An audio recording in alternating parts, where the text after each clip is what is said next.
Bachillerato Comunitario. Matemáticas 2. Describe las relaciones trigonométricas para resolver triángulos rectángulos.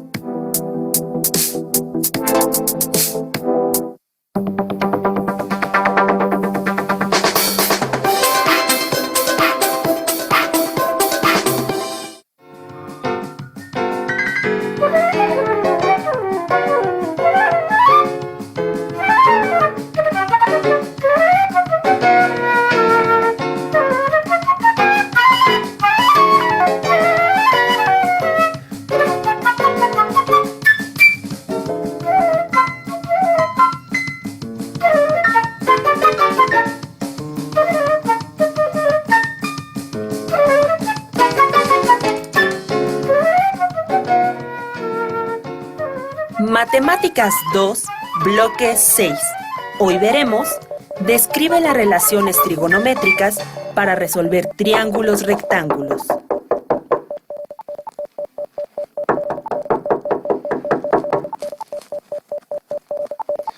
Ya voy.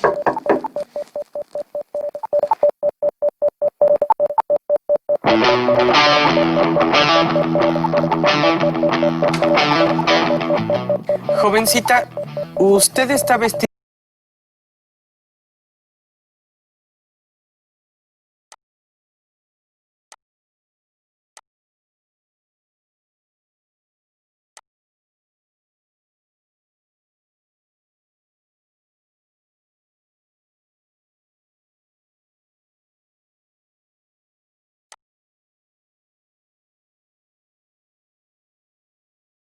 Salieron a tomar el sol en invierno porque hace frío y en verano con una pareja, el compañero de al lado.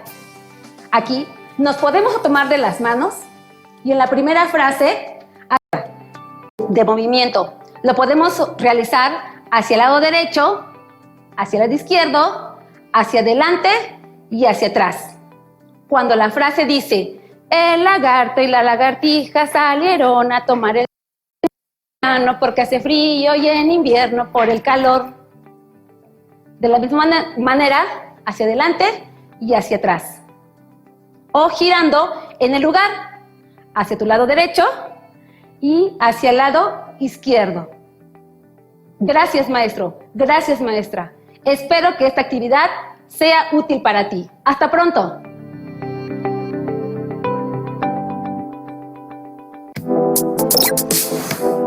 Bachillerato Comunitario. Matemáticas 2. Describe las relaciones trigonométricas para resolver triángulos rectángulos.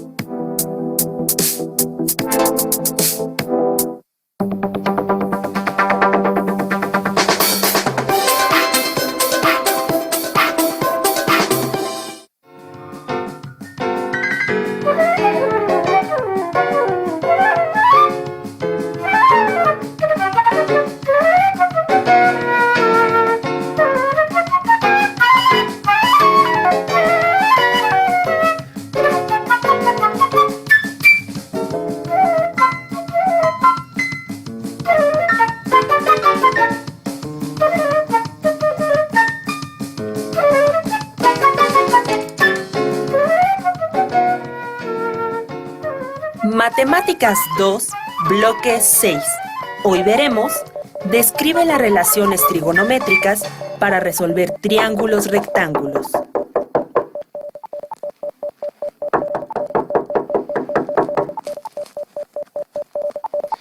Ya voy.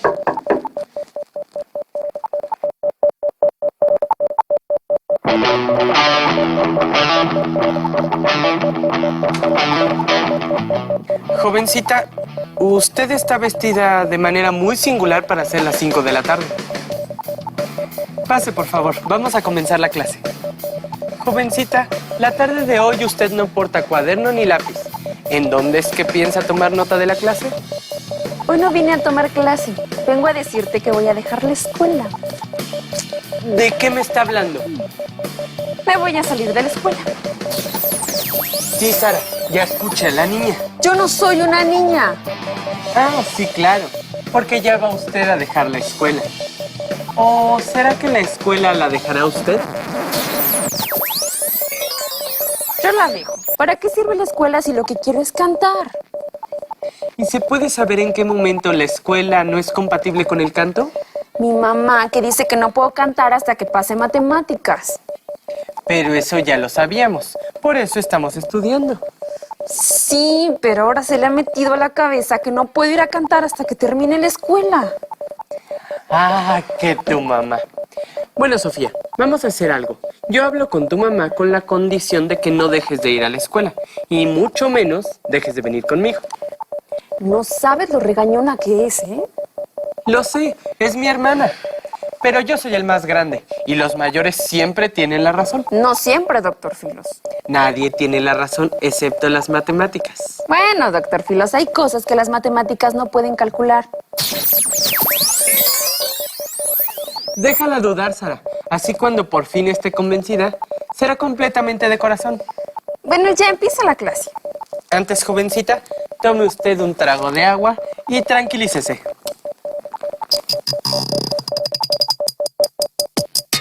Encontremos el hilo negro.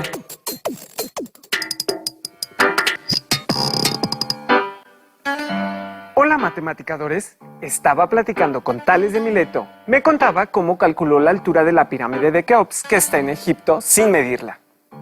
Qué sorprendente es mi amigo Tales. A ver si ustedes pueden hacer lo mismo. ¿Cuál es la altura de una antena de radio que proyecta una sombra de 35 metros cuando el Sol tiene una inclinación de 45 grados? A, 60 metros. B, 55 metros. C, 35 metros. D, 45 metros. Usen un cuaderno para realizar sus cálculos y en un momento regreso del antiguo Egipto para ver cómo van. El primero en cantar.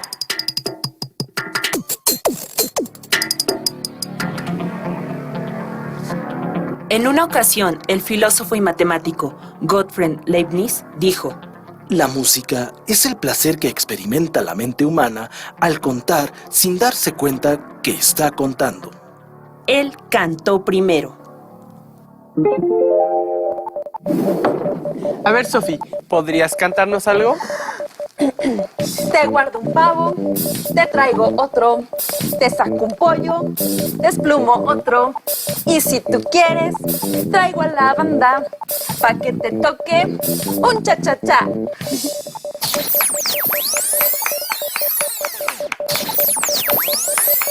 Serás una gran cantante. Tienes razón, Sara. Eres una gran cantante. Si alguna vez llego a pasar matemáticas. Pero no puedo creer que después de 5 clases sigas dudando. No dudo, solo estoy nerviosa.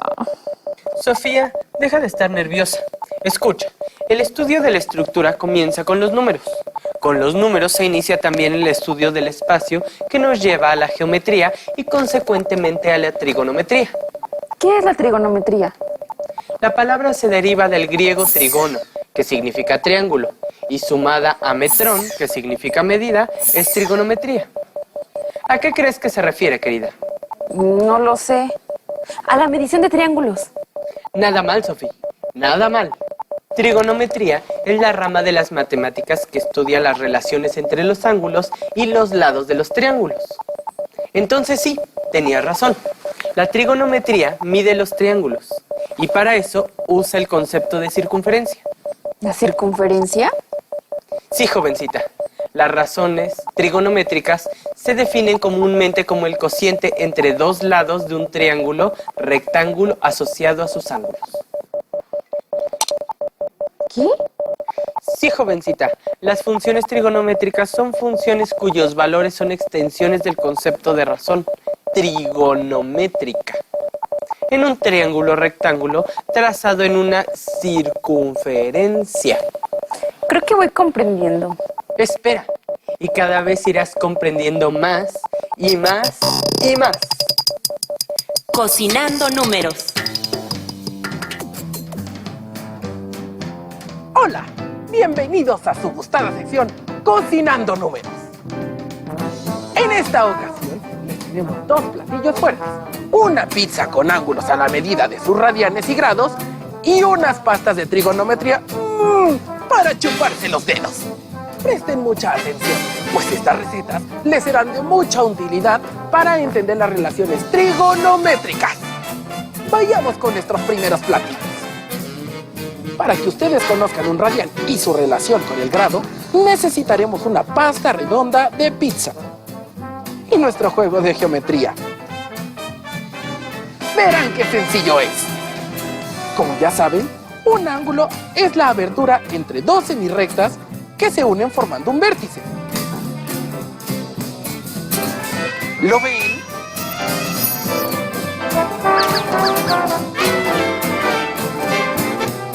Un radian es un ángulo central que al continuar hasta la periferia del círculo forma un arco cuya longitud es la misma que el radio de la circunferencia. ¡Es clarísimo! Un ángulo lo podemos expresar en grados o radianes y podemos hacer conversiones de uno a otro usando una relación. Con esta equivalencia podemos hacer conversiones de grados a radianes. Hagamos la conversión con nuestra fórmula secreta de un ángulo de 45 grados a radianes. ¡Suba música, señor productor!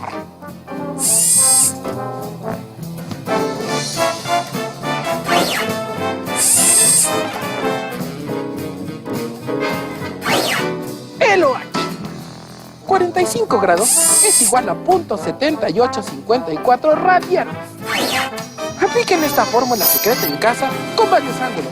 Verán lo ilustrativo que es. Así podemos hacer nuestra pizza con ángulos a la medida de radianes. ¿Verdad que se antoja? ¡Delicioso! Regreso en un momento con nuestras pastas de trigonometría. Vuelvo pronto.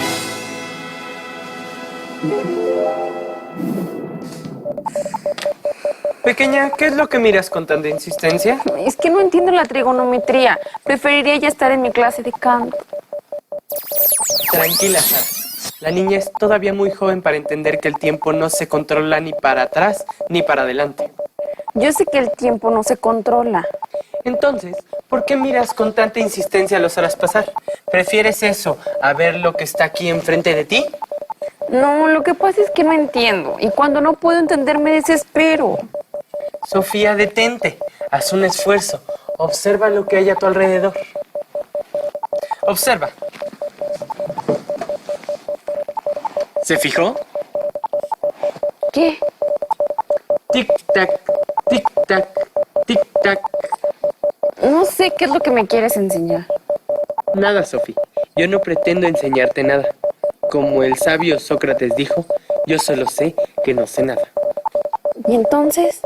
Yo solo quiero que veas que en el reloj también están ocultos los grados.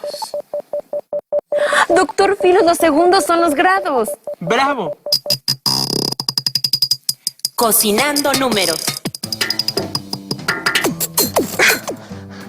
Hola, regresamos a esta cocina de las matemáticas con su servidor. ¿Qué les parece si ahora vemos nuestro segundo platillo? Pastas de trigonometría. Lo primerísimo que tenemos que hacer es un triángulo rectángulo de esta manera. ¡Perfecto! ¿Qué tenemos aquí? Un ángulo recto, dos ángulos agudos y tres lados. Y la trigonometría nos ayudará a relacionar todos estos elementos en cada una de las funciones trigonométricas que haremos como pastas. Pero las funciones dependen del ángulo de referencia.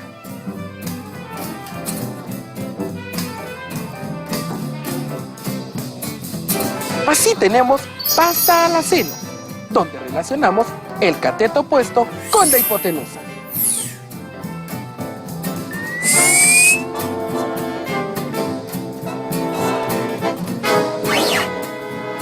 Pasta a la coseno, en la que relacionamos el cateto adyacente y la hipotenusa.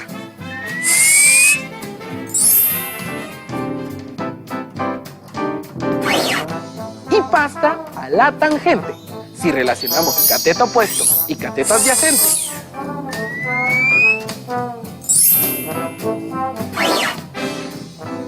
existen otras formas de relaciones trigonométricas que son recíprocas a las anteriores, por lo que podemos hacer cotangente, que es como la tangente, pero se invierten los catetos.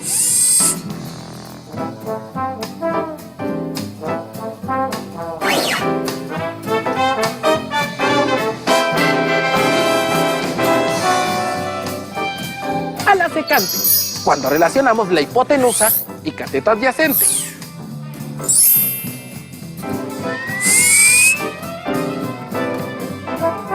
¿Ven que es recíproca al coseno?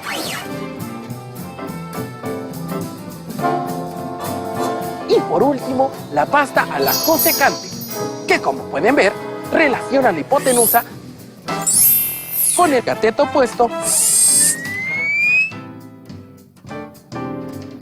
¿Qué otra relación trigonométrica tiene estos dos ingredientes? Muy bien, el seno. Realicen estas recetas con trigonometría en casa, verán lo fácil y sencillo que es aplicar las relaciones trigonométricas. ¿No me creen? Pongan atención.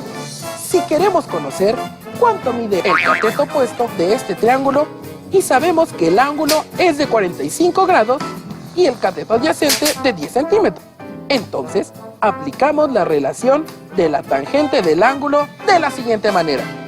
¡Suba música, señor productor!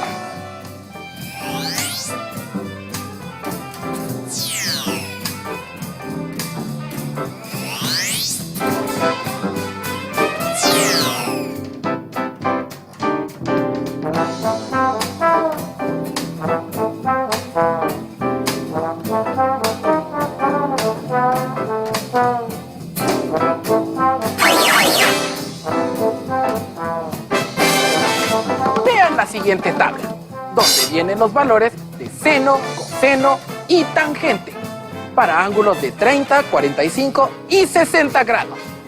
¿Lo ven o no lo ven? ¡Qué sencillo es aplicar las funciones trigonométricas!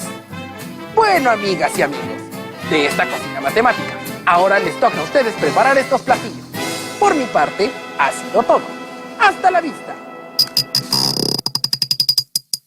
Encontremos el hilo negro. Díganme, matematicadores, ¿ya son todos unos tales de Mileto?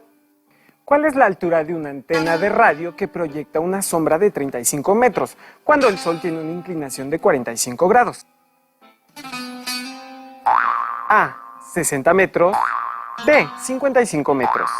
C, 35 metros. D, 45 metros. Y la respuesta correcta es...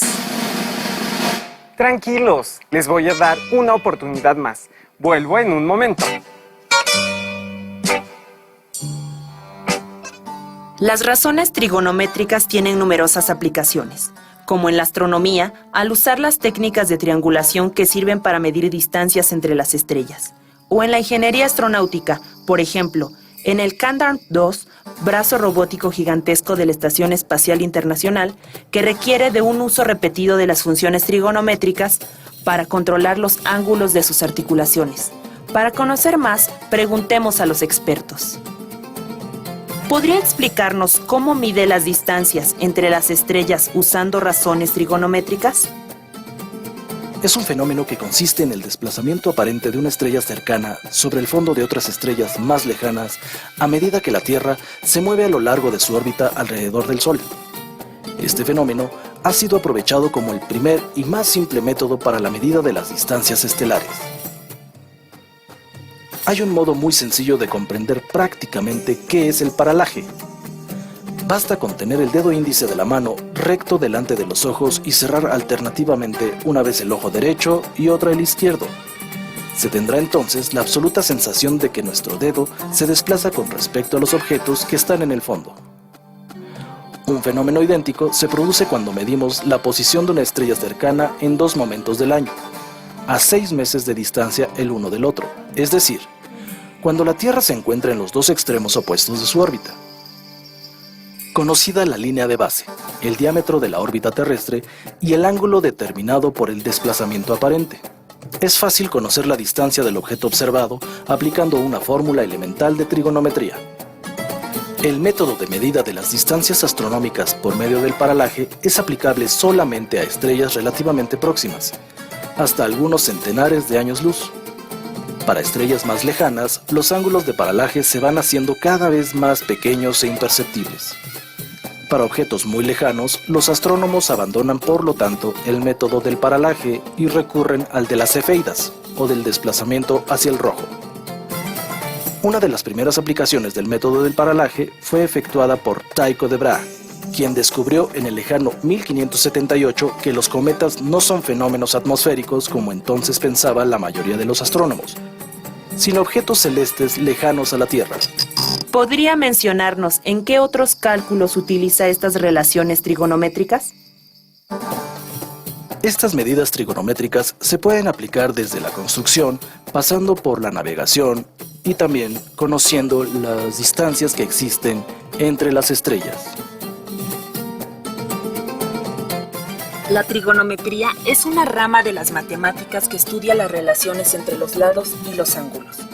Las ramas fundamentales de la trigonometría son la trigonometría plana, que se ocupa de figuras contenidas en un plano, y la trigonometría esférica, que se ocupa de triángulos que forman parte de la superficie de una esfera.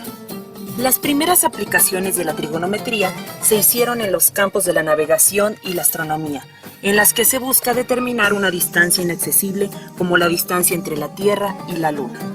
El estudio de fenómenos periódicos como el sonido. La historia de la trigonometría se remonta a las primeras matemáticas conocidas en Egipto y Babilonia. Los egipcios establecieron la medida de los ángulos en grados, minutos y segundos. En el siglo II a.C., el astrónomo Hiparco de Nicea compiló una tabla trigonométrica para resolver triángulos. 300 años más tarde, el astrónomo Ptolomeo utilizó el radio igual a 60. Hiparco de Nicea fue el fundador de la trigonometría, autor del primer catálogo de estrellas. Determinó la distancia y tamaño tanto del Sol como de la Luna, comparando sus estudios sobre el cielo con los de los primeros astrónomos. Hiparco descubrió la precisión de los equinoccios. A Ptolomeo le debemos la construcción de astrolabios y relojes de sol. A finales del siglo VIII, los astrónomos árabes que habían recibido la herencia de las tradiciones de Grecia y de la India prefirieron trabajar con la función seno. Del valor del radio igual a 1 en vez del radio igual a 60, se produjeron los valores modernos de las funciones trigonométricas. El occidente se familiarizó con la trigonometría árabe a través de traducciones de libros de astronomía arábigos que comenzaron a aparecer en el siglo XII. El primer trabajo importante en esta materia en Europa fue De triángulos, escrito por el matemático y astrónomo alemán Johann Müller. En el siglo XVII, Isaac Newton inventó el cálculo diferencial e integral. Con la invención del cálculo, las funciones trigonométricas fueron incorporadas al análisis, donde todavía hoy desempeñan un importante papel tanto en las matemáticas puras como en las aplicadas. Por último, en el siglo XVIII, el matemático suizo Leonhard Euler fue el que fundó verdaderamente la trigonometría moderna y definió las funciones trigonométricas utilizando expresiones con exponenciales de números complejos. Esto convirtió a la trigonometría en solo una de las muchas aplicaciones de los números complejos. Paralaje es una palabra de origen griego que significa cambio de posición. ¿Para qué? Coloca tu dedo pulgar a unos 25 centímetros por delante de los ojos y situándose a 1 metro de distancia de la pared. Cúbrete un ojo con la mano. ¿Qué ves?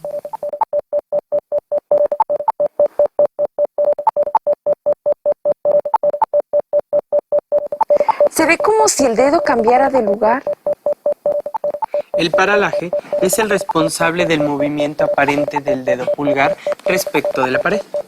Este movimiento aparente depende de la longitud de la base o distancia entre los ojos y de la distancia a la que se encuentra el dedo de nosotros.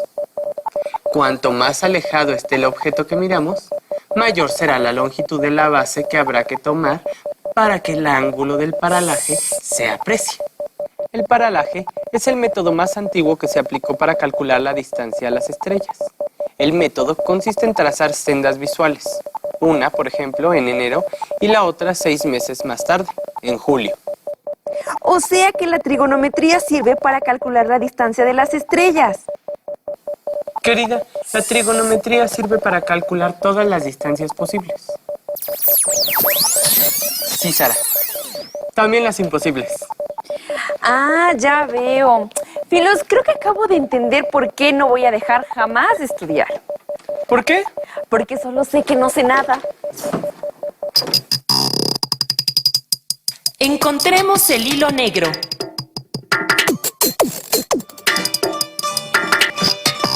Ahora sí, matematicadores, llegó la hora de encontrar el hilo negro. ¿Cuál es la altura de una antena de radio que proyecta una sombra de 35 metros cuando el Sol tiene una inclinación de 45 grados? Recuerden que la tangente de 45 grados es igual a 1. Si no lo creen, compruébenlo en una tabla trigonométrica. A, 60 metros, B, 55 metros, C, 35 metros, D, 45 metros.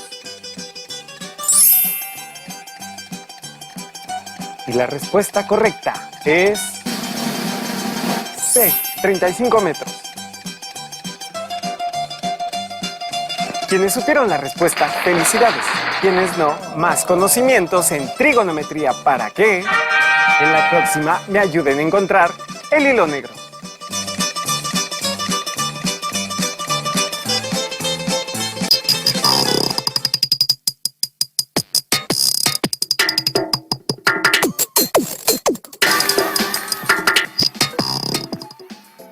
En el programa de hoy, Sofía conoció lo que es la trigonometría y lo importante que es para calcular las distancias.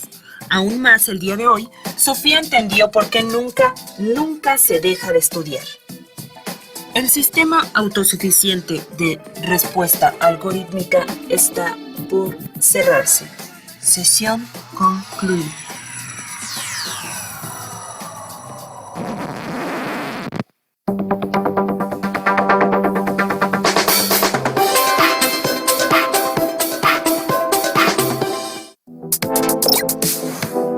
Bachillerato Comunitario. Introducción a las Ciencias Sociales. Conceptos básicos para el estudio de fenómenos sociales contemporáneos.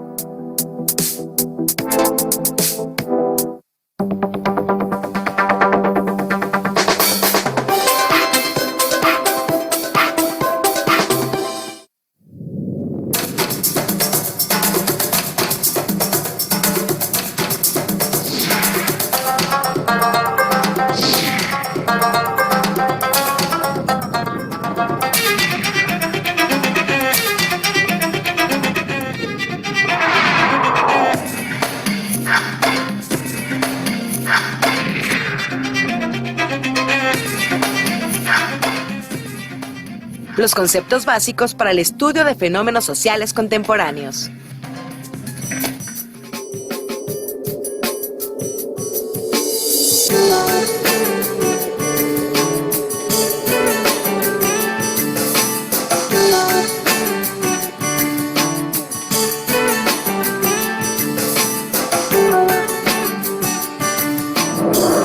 Oye, Ana, qué bonito es Xochimilco, ¿no crees? Sí, me encanta. A pesar de que se localiza dentro de una ciudad como el Distrito Federal, todavía se siguen practicando tradiciones muy antiguas. Así es, pero en Xochimilco también existen fenómenos sociales contemporáneos que afectan a la población. A ver, espera, me sorprendiste con ese término. Explícame, por favor, ¿qué son los fenómenos sociales contemporáneos? Mejor veamos el siguiente video. Los fenómenos sociales son hechos o problemáticas que ocurren en la vida social y en los que el ser humano interviene y actúa, ya sea participando en el surgimiento, desarrollo o solución de los mismos. Los fenómenos sociales son complejos, tienen diferentes orígenes y variantes, es decir, están sujetos a mutación y cambio. Algunos ejemplos de fenómenos sociales son la pobreza, la migración y la delincuencia, pero también el creciente desarrollo tecnológico, las actuales redes sociales, las culturas emergentes y la intervención del ser humano en el cambio climático, entre otras situaciones. Aunque los fenómenos sociales han existido desde que el hombre se agrupó socialmente, han variado con el tiempo. Por ejemplo, los fenómenos sociales de la Edad Media, como el poder de los señores feudales aliados con la religión, fueron distintos a los que ocurrieron en México en la época prehispánica, como las guerras floridas y los sacrificios a los dioses, por ejemplo. Y aquellos que existen hoy en día les llamamos fenómenos sociales contemporáneos. Para estudiar los fenómenos sociales contemporáneos existen varios conceptos que debemos tomar en cuenta como sociedad, clase social, grupo social, proceso social y práctica social. Ana, ¿qué te parece si conocemos un poco más de Xochimilco? Me gusta la idea. Veamos las siguientes imágenes.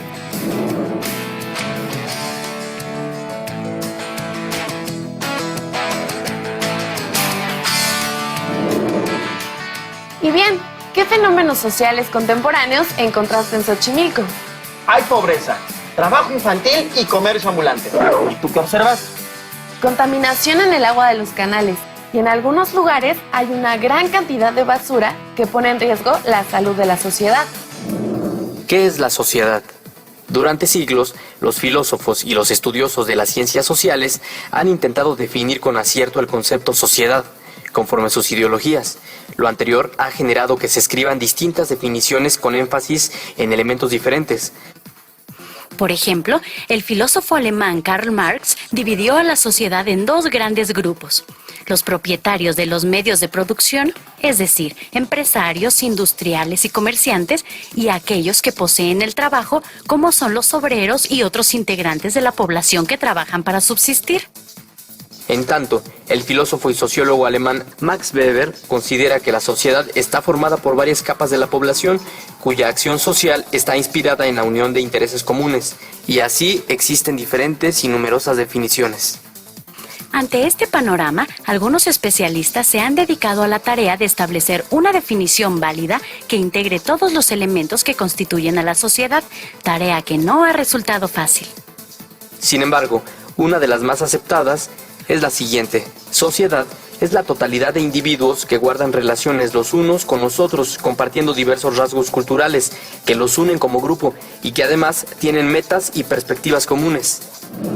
Ana, ¿sabías que se puede llamar sociedad a la población que convive tanto en pequeñas como en grandes localidades? Sí, por ejemplo, los pobladores de ese lugar forman parte de la sociedad xochimilca. Los de Veracruz integran a la sociedad veracruzana. Y todos los habitantes de México somos parte de la sociedad mexicana. Yo me pregunto, ¿se podrá llamar sociedad mundial para referirnos a los habitantes del planeta, aun cuando sus integrantes son diferentes y desempeñan funciones muy diversas? Esa es una muy buena pregunta. Mejor veamos lo siguiente. Todos los individuos que forman parte de la sociedad desempeñan una serie de funciones en su vida diaria. Algunos son médicos, otros profesores, hay obreros y empresarios, abogados, políticos y campesinos, y así una lista interminable. Al realizar estas actividades, desarrollan lo que se conoce como el rol o papel social, el cual eligen por deseo, vocación o buscando prestigio o retribución económica, integrándose de esta manera a la estructura de la sociedad. Por lo común, cada persona desempeña varios roles en la estructura social. Por ejemplo, un individuo puede ser campesino, padre de familia y líder de alguna agrupación agraria, o hija estudiante y empleada de un establecimiento comercial. Como miembros de la sociedad, los individuos se agrupan en las que se denominan como clases sociales. El concepto clases sociales se refiere a grandes grupos de personas que ocupan un lugar similar en el sistema de producción de bienes y servicios y poseen un nivel económico o de poder adquisitivo semejante como resultado de las posiciones que tienen en la división del trabajo. En la actualidad, el sistema de clases sociales es muy complejo, pero algunos especialistas lo dividen en clase alta, media y baja. Además de las clases sociales, los individuos forman también lo que llamamos grupos sociales. Este es otro de los conceptos que nos ayudan a comprender los fenómenos sociales contemporáneos. Un grupo social es un conjunto de personas que tienen roles similares dentro de una misma comunidad y se agrupan de forma estructurada y durante un tiempo largo. Quienes forman parte de un grupo social actúan bajo las mismas normas y valores. y buscan los mismos fines sociales, lo que aportará bienestar a dicho grupo. Para formar parte de él, los integrantes deben tener creencias e intereses comunes y mantener comunicación entre ellos. En un grupo social, cada integrante tiene una función específica. El grupo social es la principal pieza de la sociedad y es el primer espacio en el cual los individuos ponen en práctica sus roles sociales. Existen dos tipos de grupos sociales, los primarios y los secundarios. Los grupos sociales primarios están conformados por la familia, los parientes, los amigos y los vecinos de la localidad, entre los cuales se establecen relaciones personales estrechas y afectivas. Ejemplos de grupos sociales secundarios son la escuela, los equipos deportivos y las asociaciones como las campesinas u obreras, los partidos políticos, los sindicatos y las organizaciones no gubernamentales, también llamadas ONGs, entre otros.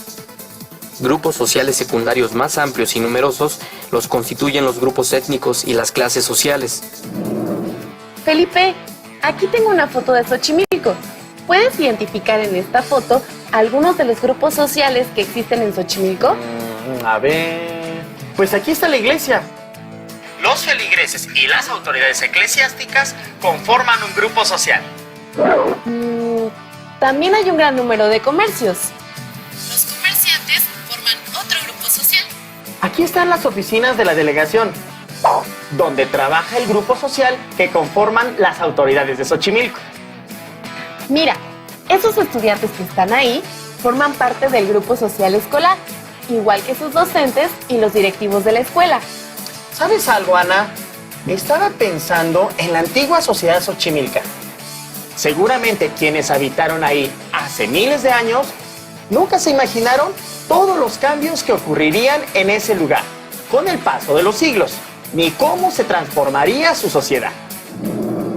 Otro concepto que nos ayuda a estudiar los fenómenos sociales contemporáneos son los procesos sociales, que son las transformaciones que ocurren en una sociedad a través del tiempo y en un espacio geográfico determinado e involucran a los individuos y grupos sociales, así como a las relaciones que existen entre ellos. El proceso social ocurre a nivel local, nacional o mundial y como parte de él suceden eventos y cambios que provocan transformaciones históricas dentro de las sociedades. Estas transformaciones afectan positiva o negativamente a los grupos sociales, quienes replantean sus relaciones creando nuevos modelos y prácticas sociales. Debido a que ningún proceso se encuentra aislado del otro, las transformaciones dan origen a otros procesos sociales. Un ejemplo de proceso social lo encontramos en la sociedad mexicana. A mediados del siglo XX, el porcentaje de mujeres que trabajaba fuera del hogar en nuestro país era muy bajo. De acuerdo con el Instituto Nacional de Geografía y Estadística, INEGI, en el año 1950, cerca del 80% de las mujeres con edad para trabajar se dedicaban a las tareas del hogar. Esta situación fue cambiando y como resultado de diversos fenómenos sociales, como las crisis económicas y el feminismo. Las mujeres salieron de casa e incrementaron su presencia en el mercado laboral, a tal grado que según el censo 2010, el 22.3% de los hogares en México tienen como jefe de familia a una mujer.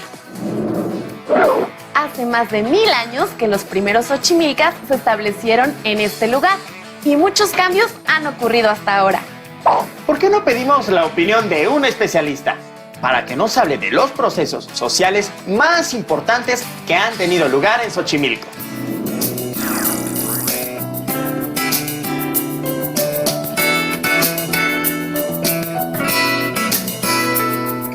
Vamos a regresarnos a 100 años hacia atrás, en lo cual estamos dentro de la época de la Revolución. Acá en Xochimilco fueron zapatistas y carrancistas. En la Revolución huyeron y no tuvieron tantos problemas en los xochimilcas, porque me platicaban los abuelos que los zapatistas y los carrancistas, como no sabían nadar, pues obvio que no podían entrar al agua. Dentro de este proceso que hubo, la mayoría de la revolución se la pasaron en la zona chinampera. Después viene el término de la revolución, los xochimilcas comienzan a alimentar al centro de la ciudad. Desde los sismos del 85, Xochimilco tuvo una gran influencia de gente que no era de acá, nativa. De ahí comienza la influencia de toda la gente del Distrito Federal. El Orgullo Tlatelolco se vino para acá y encontró que era más barato los terrenos y lo compraron. Y ahí sí ya hubo una mezcla.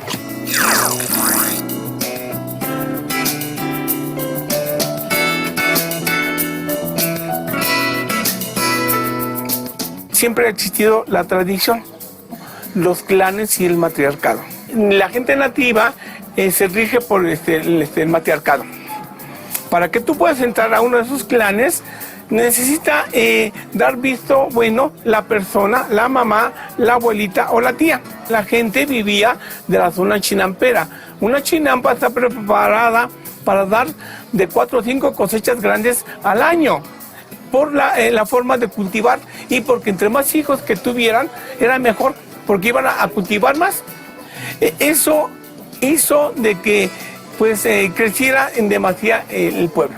Una de las cosas que nos preocupa es la gente que nos visita y que nos tira la basura. El turismo se ha acrecentado últimamente y yo siento que pues es por el agua, porque yo me he dado cuenta que la gente que nos visita ve Xochimilco y para ellos es muy bonito, muy hermoso, pero para nosotros que vivimos y crecimos acá, pues entre bonito, porque ya hermoso ya no es el mismo de antes, ya no es el agua tan limpia.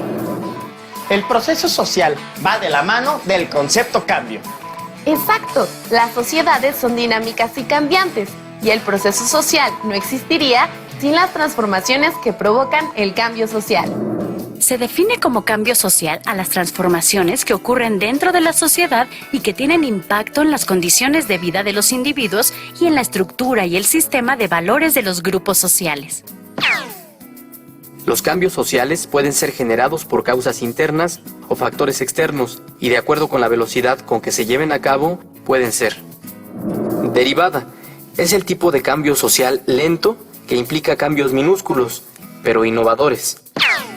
Por ejemplo, el marcado descenso en la tasa de natalidad en los países de Europa desde 1980 a la fecha, debido principalmente al uso de anticonceptivos y al deseo de las mujeres por ocupar una posición sólida en el campo profesional y postergar la procreación. Evolución sucede con una velocidad progresiva y le da tiempo a la sociedad para adaptarse al cambio, casi siempre provocado por iniciativa de la misma sociedad. Ejemplo de evolución son los cambios que han presentado el ser humano y su estilo de vida, desde los tiempos prehistóricos hasta nuestros días. Revolución.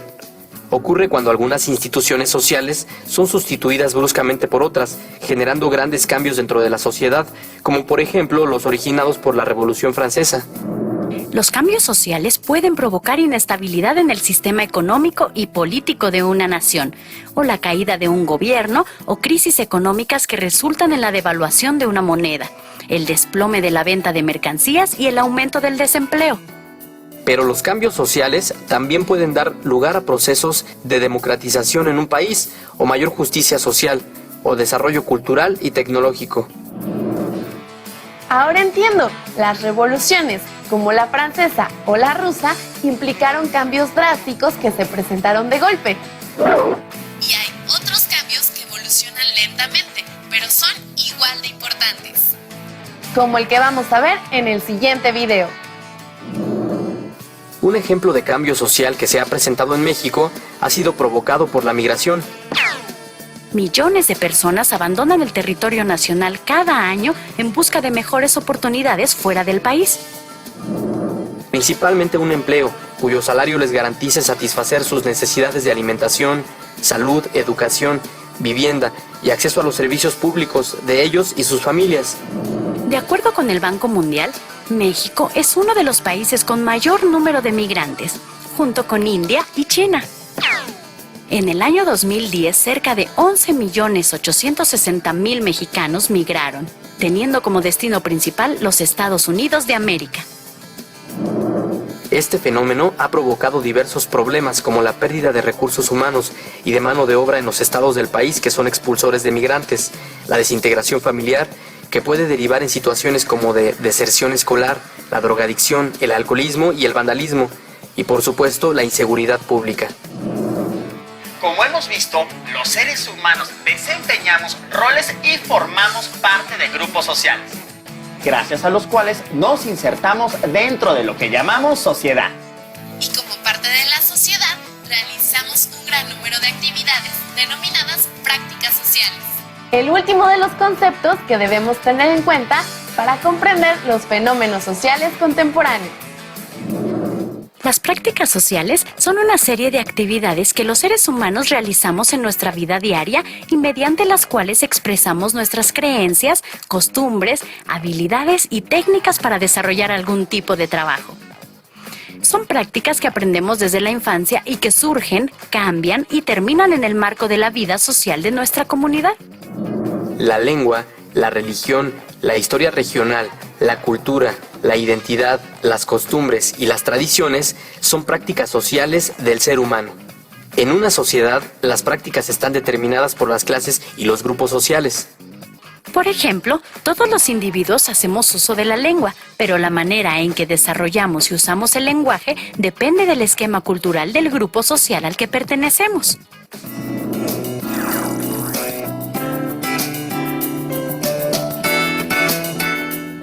Las tradiciones de Xochimilco se rigen por mayordomías.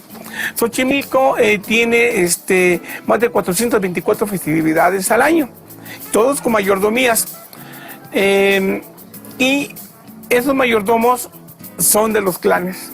Un mayordomo de X fiesta son 3 mayordomos. El que da el desayuno, lleva a la Virgen o el santo, le hace misa, vuelven a regresar y el otro mayordomo ya lo está esperando para la comida. Ahí están venerando a este personaje, lo vuelven a llamar a misa, lo vuelven a regresar y ya está esperando el otro mayordomo que va a dar de cenar a toda la gente.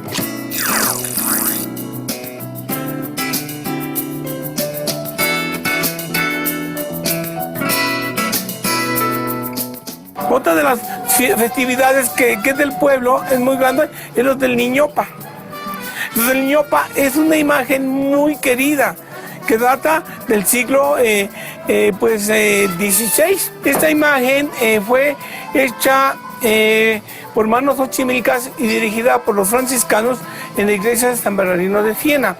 Esta imagen tiene en la actualidad el pedimento para los mayordomos que lo tienen todo un año, que le hacen en su casa, para que ahí es venerado y solamente llega a la iglesia cuando le hacen misa. Más aparte de sus posaderos, está pedido hasta para el año 2025-26. Los conceptos que hemos visto hoy pueden ayudarte a estudiar los fenómenos sociales que existen en la sociedad de la que formas parte. Identifica los fenómenos sociales de tu localidad. ¿Cuáles son tus roles sociales y los de tu familia? ¿Cuáles son los grupos sociales de los que eres parte? ¿Y qué otros grupos sociales existen en tu localidad? Reflexiona si estableces relaciones con aquellos que son distintos a ti. ¿Por qué sí o por qué no? También puedes identificar cuáles son los procesos sociales o transformaciones que han ocurrido en los últimos años en el lugar donde vives. ¿Qué cambios han sido los más drásticos y cómo han afectado a la sociedad de tu localidad? Y finalmente, ¿qué prácticas sociales llevas a cabo? ¿Cuáles realiza tu familia? ¿Y qué prácticas son las más importantes de tu comunidad? Analiza fotografías antiguas o platica con gente mayor. Ellos te darán su versión sobre lo que se vivió hace muchos años y cómo se fue transformando la sociedad. Conversa con tus compañeros e intercambien opiniones. Seguramente, entre todos, encontrarán información valiosa que puede complementar sus puntos de vista y enriquecerlos. ¡Hasta la próxima! ¡Adiós!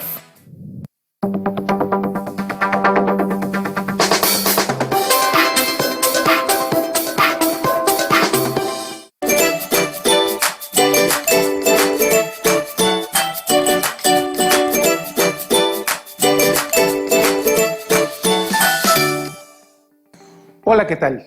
Mi nombre es Fernando Mejía y en esta ocasión vamos a trabajar las pausas activas.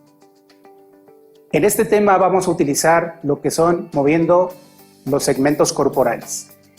Vamos a empezar con la parte de la cabeza y el cuello.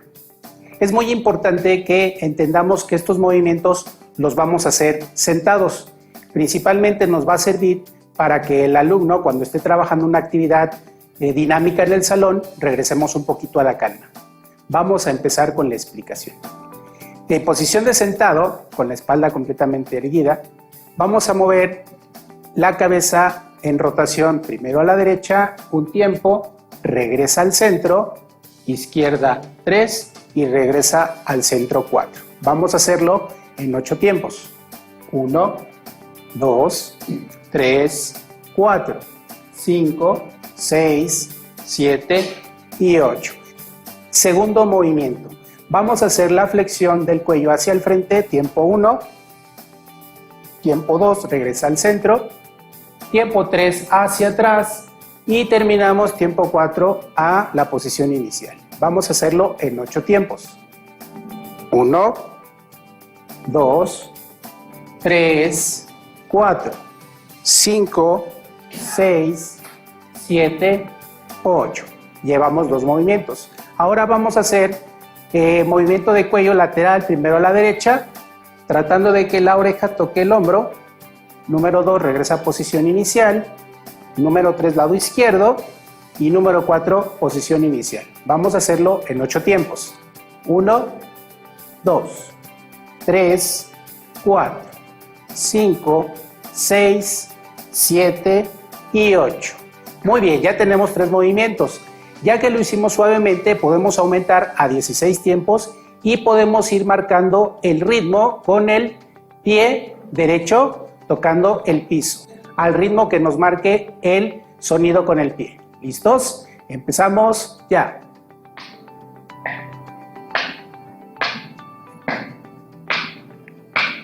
Cambio.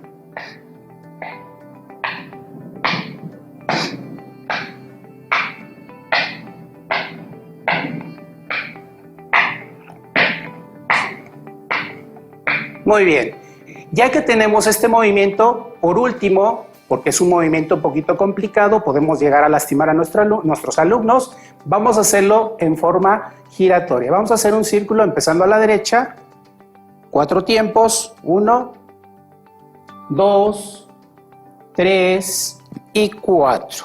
Este movimiento es importante que lo hagamos lento. Ahora lo vamos a cambiar de dirección, vamos a la izquierda. Empezamos 1, 2, 3 y 4. Bien, esta pausa activa nos va a servir para que el chico vuelva a la calma y vuelva a tomar la atención de las actividades que estaba realizando. Muchas gracias y hasta pronto.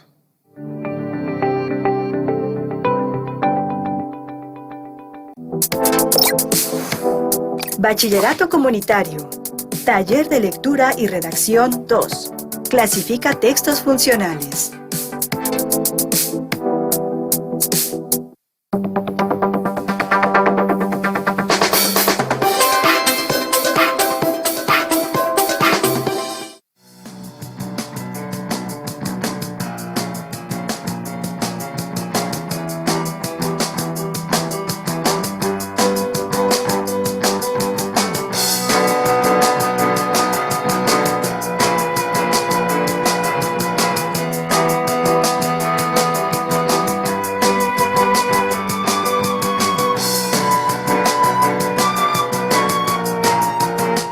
Taller de Lectura y Redacción 2.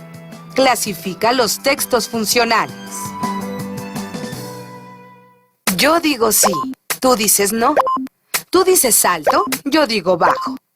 Oh no, tú dices adiós y yo digo hola. Así cantaron los Beatles en la década de los 60. Un dilema que jamás variará, sea cual fuere el tiempo que viva la raza humana. Sucede en el amor, en la escuela y en el trabajo. No.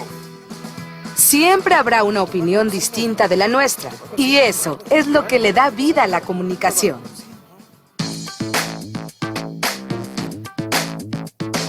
Taller de lectura y redacción 2.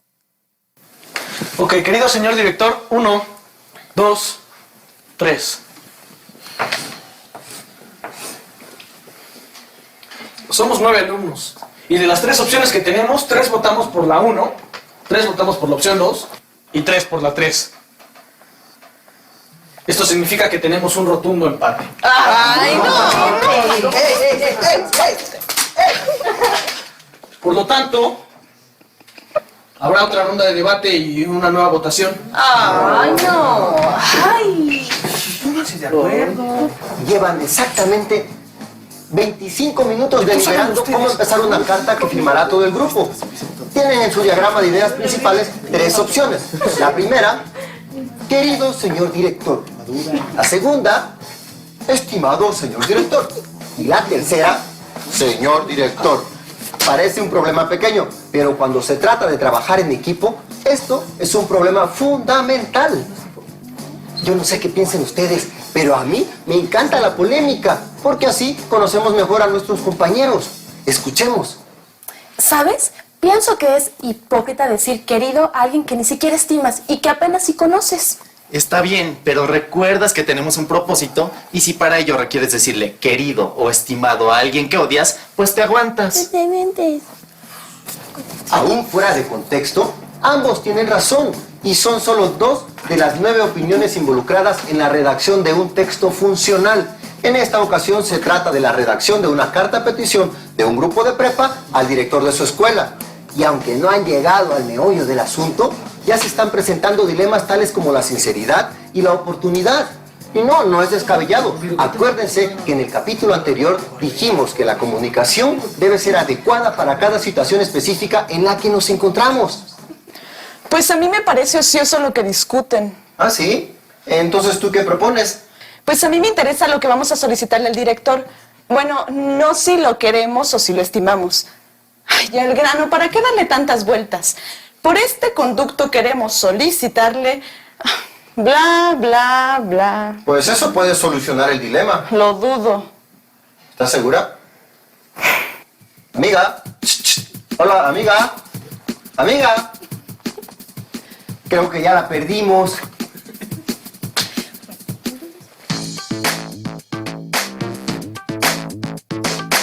Taller de lectura y redacción 2. Sí, en la forma en que yo hablo, la forma en que yo escribo, tiene un estilo, tiene una... Estoy reflejando mi personalidad, estoy reflejando lo que soy, en la forma en que hablo, en la que escribo. Es una huella digital.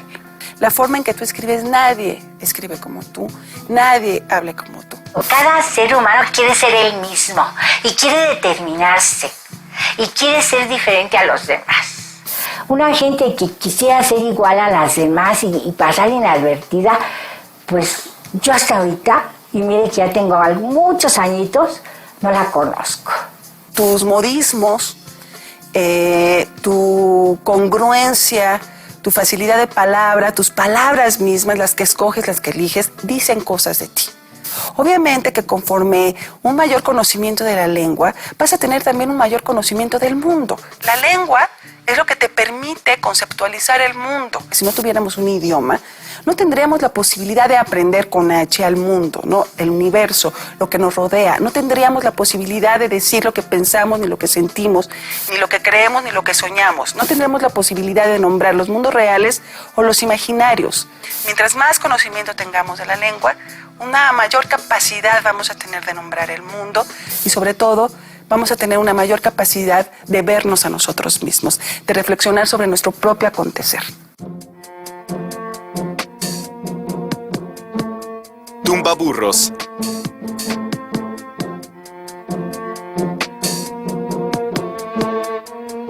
Debate. Derivado del latín batuere. Batir. Significa controversia, discusión, réplica. Equipo. Sustantivo tomado del francés équiper, acción de equipar, grupo de operarios organizado para determinado fin o servicio. Cada grupo o bando deportivo que se disputa con otro el triunfo.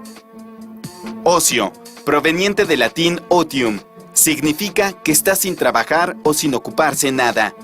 Curiosamente, negocio, que significa quehacer, ocupación, representa el derivado negativo de ocio. Recuerda, el diccionario no muerde. Trabajo es una palabra clave en la clasificación de los textos funcionales, ya que están íntimamente relacionados. Lo mismo un cuadro sinóptico que un mapa conceptual, una carta petición o una solicitud de empleo. Constituyen textos funcionales que utilizaremos más de una vez en nuestra vida. Su utilidad está fuera de duda. Hablemos un poco de un texto funcional muy importante en relación con el trabajo, el currículum vitae. ¿Importante el currículum vitae? Por supuesto, aunque no lo creas, es un documento fundamental. Yo el otro día acompañé a un amigo a pedir trabajo como rotulista y cuando nos pidieron su currículum, ¿qué les íbamos a decir? ¿Que era grafitero? Inmediatamente nos fuimos a la oficina del jefe a hacer uno. Excuso decirte cómo nos fue. Me imagino. Pero oye, ¿a poco tu amigo no le toma fotos a sus grafitis? ¿No hay alguna que sea como una obra de arte? Sí, tiene varias. Pero ¿a poco se puede hacer un currículum con fotos? Por supuesto. Mira, el trabajo de tu amigo es gráfico y eso es lo que un jefe o empleador necesita conocer de él. ¿En serio? Sí. Oye, ¿y a poco puedes poner en tu currículum que fuiste cerillo, por ejemplo? Claro. Mira, en un currículum indicamos nuestra experiencia y datos personales. Además, ese es un oficio que haces desde muy chico y eso habla muy bien de ti, que no te dé vergüenza. ¿Quién no ha sido cerillo? Yo. Entonces, ¿para qué preguntas? Simple curiosidad.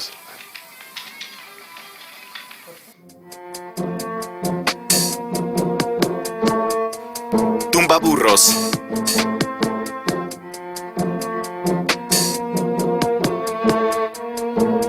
Cerillo. Aunque el diccionario refiere al cerillo como fósforo, en México se les llama así a los empacadores en los autoservicios. Y se les llama así por las gorras rojas que los distinguían cuando empezaron a proliferar los supermercados. Curriculum vitae. Expresión latina que significa la carrera o el curso de la vida. Conjunto de indicaciones relativas al estado civil. Hoja o cuaderno de servicios. Graffiti. Técnica de dibujo que se realiza a la intemperie y cuyo propósito originario era manifestar un descontento. Hoy es tan común en las grandes y pequeñas ciudades que incluso hay espacios destinados para ello.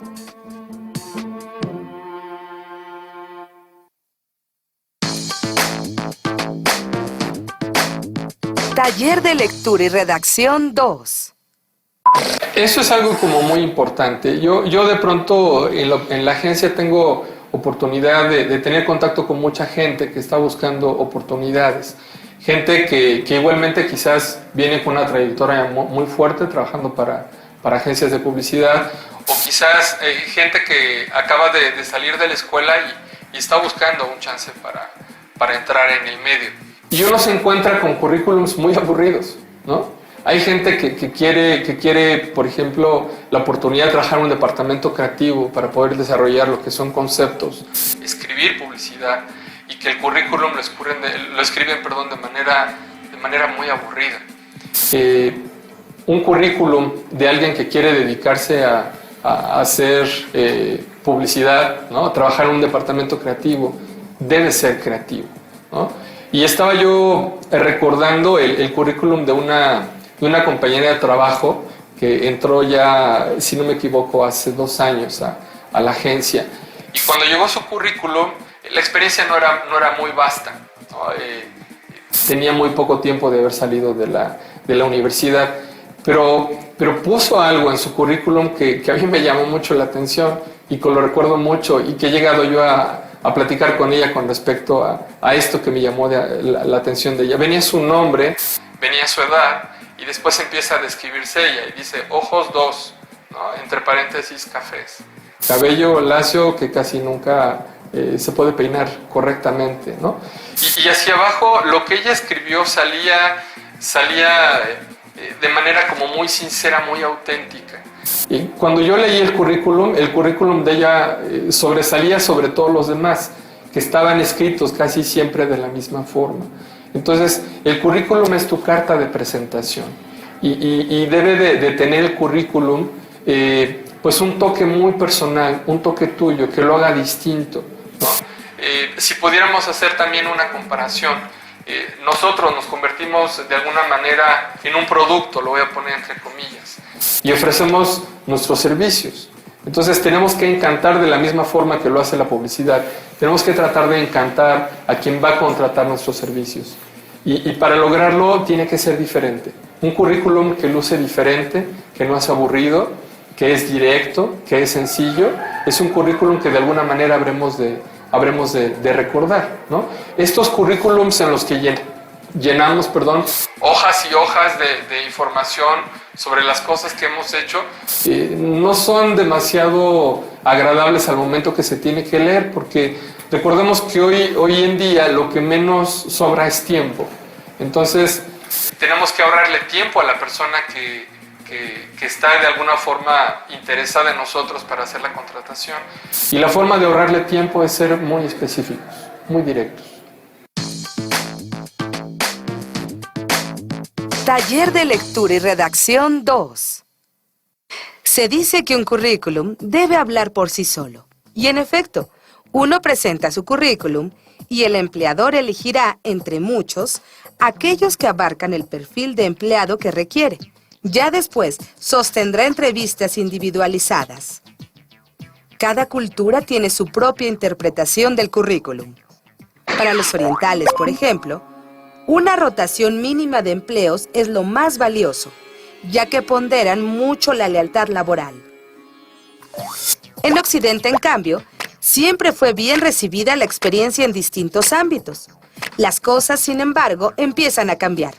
Con la incorporación a los mercados internacionales, los orientales empiezan a fijarse en la experiencia diversa, mientras que los occidentales han empezado a ver las virtudes del trabajador estable. Como sea y donde sea, tu currículum debe expresar claramente cuáles son tus habilidades y capacidades. Hay quienes recomiendan que lo personalices dependiendo del tipo de trabajo que pretendes. Esto es, que detalles los aspectos de interés para el empleo que quieres obtener. Lo que es fundamental en Oriente y Occidente es que esté limpio, sin errores y escrito con claridad. Incluye siempre una foto actualizada. El rostro dice mucho de nosotros. Pero sobre todo, sé honesto. No inventes experiencias que no puedas comprobar. Por lo demás, no dudes en poner todo aquello que consideres digno de mención, ya que el currículum es un resumen de tu vida laboral. Si lo pensamos bien, los textos funcionales son tan diversos y variados que seguramente mucha gente solo se comunica a través de ellos. Yo, por ejemplo, tengo mi blog. Es una especie de diario que puedes llevar por internet. Claro que el blog, a diferencia del diario, es público. Y aunque también puedes poner cosas muy personales, su carácter es otro. ¿Tú tienes blog? ¿Qué? Que si tú tienes blog... No, qué desfachatez. Yo sí tengo el mío y estoy en muchos otros. Claro, porque tú eres escritora. Y muy cínica. Mira, lo que pasa es que yo, ¿cómo decirlo? Me siento expuesta. Te entiendo. En todo caso serías más de diario, algo privado, íntimo. Ay, no, eso mucho menos. ¡Qué cursi! No creo. Como subgénero de la biografía o como memoria, existen relatos testimoniales muy importantes, sin los cuales sería difícil comprender el mundo tal y como lo conocemos. Está el diario de Ana Frank, por ejemplo, gracias al cual conocemos los horrores que la llevaron a la muerte junto con muchos millones de judíos. También están los viajes de Marco Polo, que aunque no fueron escritos diariamente, el formato de la redacción final es el de un cuaderno de bitácora, esto es, un diario de viajes. Sin este ilustre narrador de la literatura de viajes, nuestros conocimientos sobre el imperio mongol de China y de la India serían muy pobres. Lo que quiero decir es que es muy importante registrar para todos o para uno mismo que nuestras opiniones y puntos de vista no desaparezcan, que queden plasmados. Por ejemplo, para recuperar el concepto de blog, déjenme decirles que es una contracción anglosajona de las palabras web documento situado en una red informática, y log, que significa diario. La traducción más común que se da de blog es de una bitácora o de diario de línea. El término ya se encuentra inscrito en el Diccionario Panhispánico de Dudas de la Real Academia Española. Esto es que próximamente será aprobado. Y vale la pena insistir en esto. ¿Por qué? Porque está considerado como un texto funcional. Por cierto, el blog moderno es una evolución de los diarios en línea donde la gente escribía sobre su vida personal, como si fuese un diario íntimo, pero en la red. El crecimiento del blog es tal que ha surgido entre los bloggers de todo el mundo de conducta. Incluso fue presentado por la televisora más influyente del mundo, que es la BBC inglesa. Este código consta de 7 puntos, mismos que tenemos que respetar y hacer respetar quienes gustamos del blog como medio de comunicación. 1. Toma la responsabilidad no solo por tus propias palabras, sino también por los comentarios que permites en tu blog. 2. Etiqueta tu nivel de tolerancia para comentarios abusivos. 3. Considera eliminar comentarios anónimos. 4. Ignora los trolls. 5. Sigue la conversación fuera de Internet. Habla directamente o encuentra a algún intermediario que pueda hacerlo. 6. Si sabes de alguien que se esté comportando mal, hácelo saber. 7. No digas nada en línea que no dirías en persona. Esta es la dimensión que hoy puede alcanzar un ingenuo y hasta personal texto funcional. Taller de lectura y redacción 2. Es una bitácora, es como si tú escribieras un diario en un cuaderno, nada más que está en internet. Es una plataforma virtual. Puedes tenerlo público, generalmente es público, puedes tenerlo privado, si no te da la gana que todo el mundo lo esté leyendo. Pero generalmente es público. Es algo en primera persona, donde vas escribiendo lo que te va pasando en la vida, lo que piensas de ciertos temas. Es tal cual un diario. Y ya en cuestión de minutos te topas con la famosa hoja en blanco y ya estás listo para publicar. De verdad es muy, muy sencillo. Lo ideal es que lo actualices lo más que puedas. Hubo un tiempo en que yo lo actualizaba más de una vez al día, pero por lo menos, no sé, una vez a la semana. Que haya alguien ahí que si tú le escribes un comentario, él te va a responder, lo va a leer en menos de un año, ¿no? Mucho menos, en menos de un mes, de una semana. Es encontrar la mejor información y aportar una opinión que sea valiosa sobre ese tema. Si es un blog de fotografía, pues bueno, que estén chidas tus fotos. Y en el caso de un blog personal, debe estar bien escrito, debe ser legible, debe ser... que es algo difícil de lograr, pero algo que yo me pongo como regla cada vez que publico es... Yo leería esto, si no fuera yo la que lo estoy escribiendo, yo lo leería. Si la respuesta es no, qué flojera, pues no lo publico, digo, como para qué. No, hay que ser entretenidos, hay que intentar ser breves. Digo, de repente pues te sueltas a escribir parrafadas, pero hay que intentar ser breves porque en internet así funciona. Nadie se va a sentar a leer una novela en línea. Y es que suena cliché y bien chafa, pero pues ser bien honesto.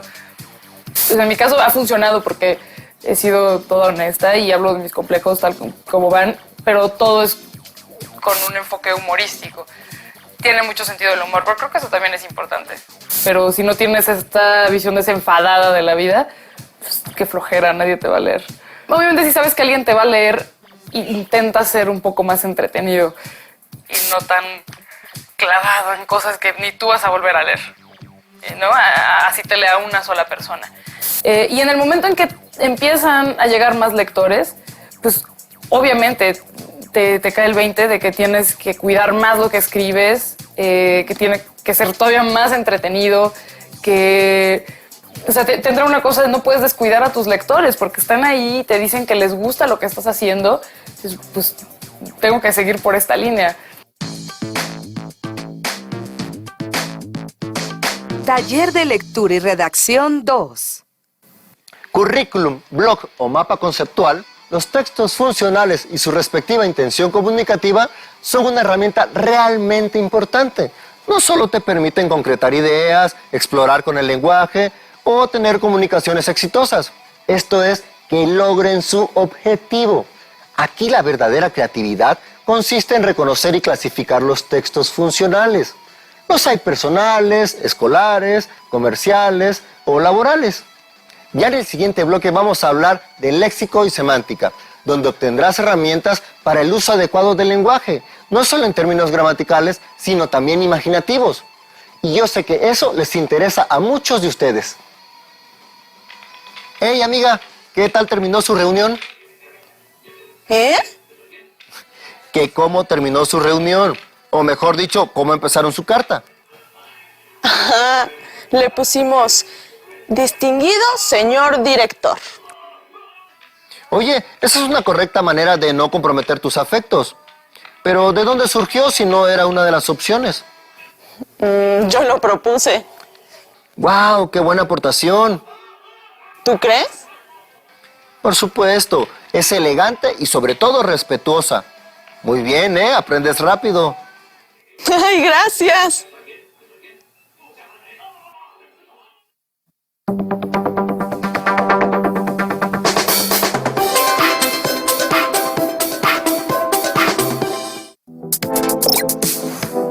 Bachillerato Comunitario.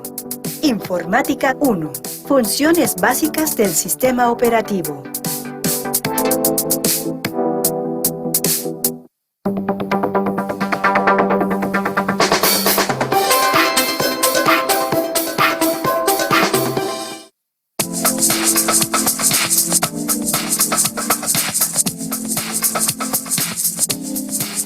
¿Te importaría? Claro que no, toma. Me refiero a que hagas espacio en la mesa. Lo siento. ¿Todo bien, Ruth? No.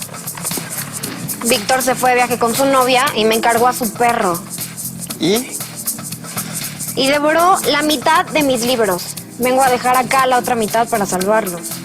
Aquí déjamelos, tengo la tarde entera para leer. ¿Ya preparaste los programas que te tocan? ¿Que me toca? ¿No recuerdas que te lo dije?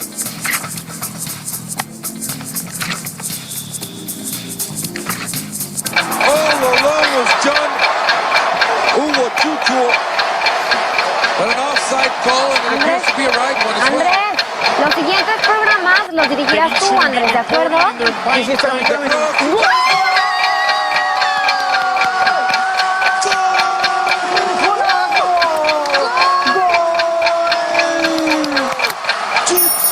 Claro que me acuerdo. Entonces ya lo tendrás hecho, ¿no? Claro, desde hace 2 semanas. Perfecto. Debo irme. Adiós. Y ahora...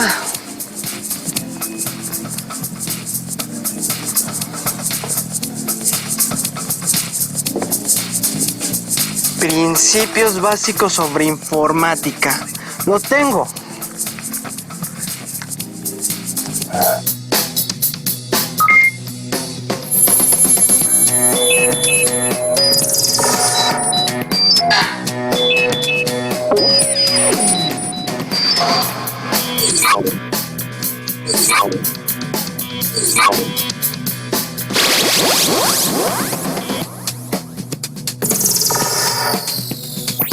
Informática 1. Programa 1. Funciones básicas del sistema operativo. Propósito. Comprenderás el funcionamiento básico de una computadora. Manejarás las herramientas de uso común de un sistema operativo y aplicarás los procedimientos para garantizar la seguridad de la información de forma ética y responsable.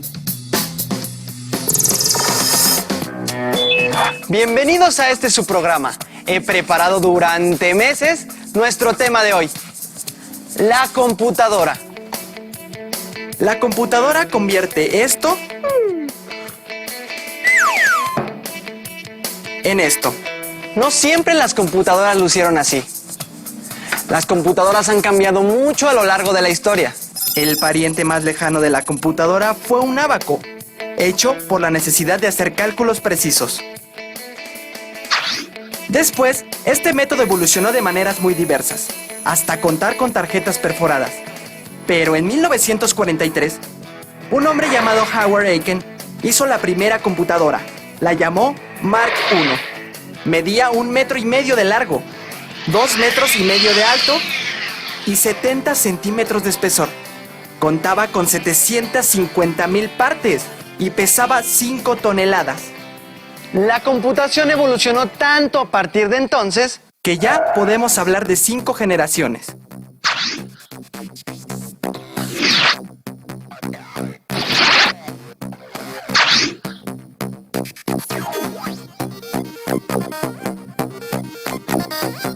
En la actualidad no podríamos concebir el mundo sin computadoras, pero hay algunas cosas muy básicas que quizá ignoremos sobre ellas.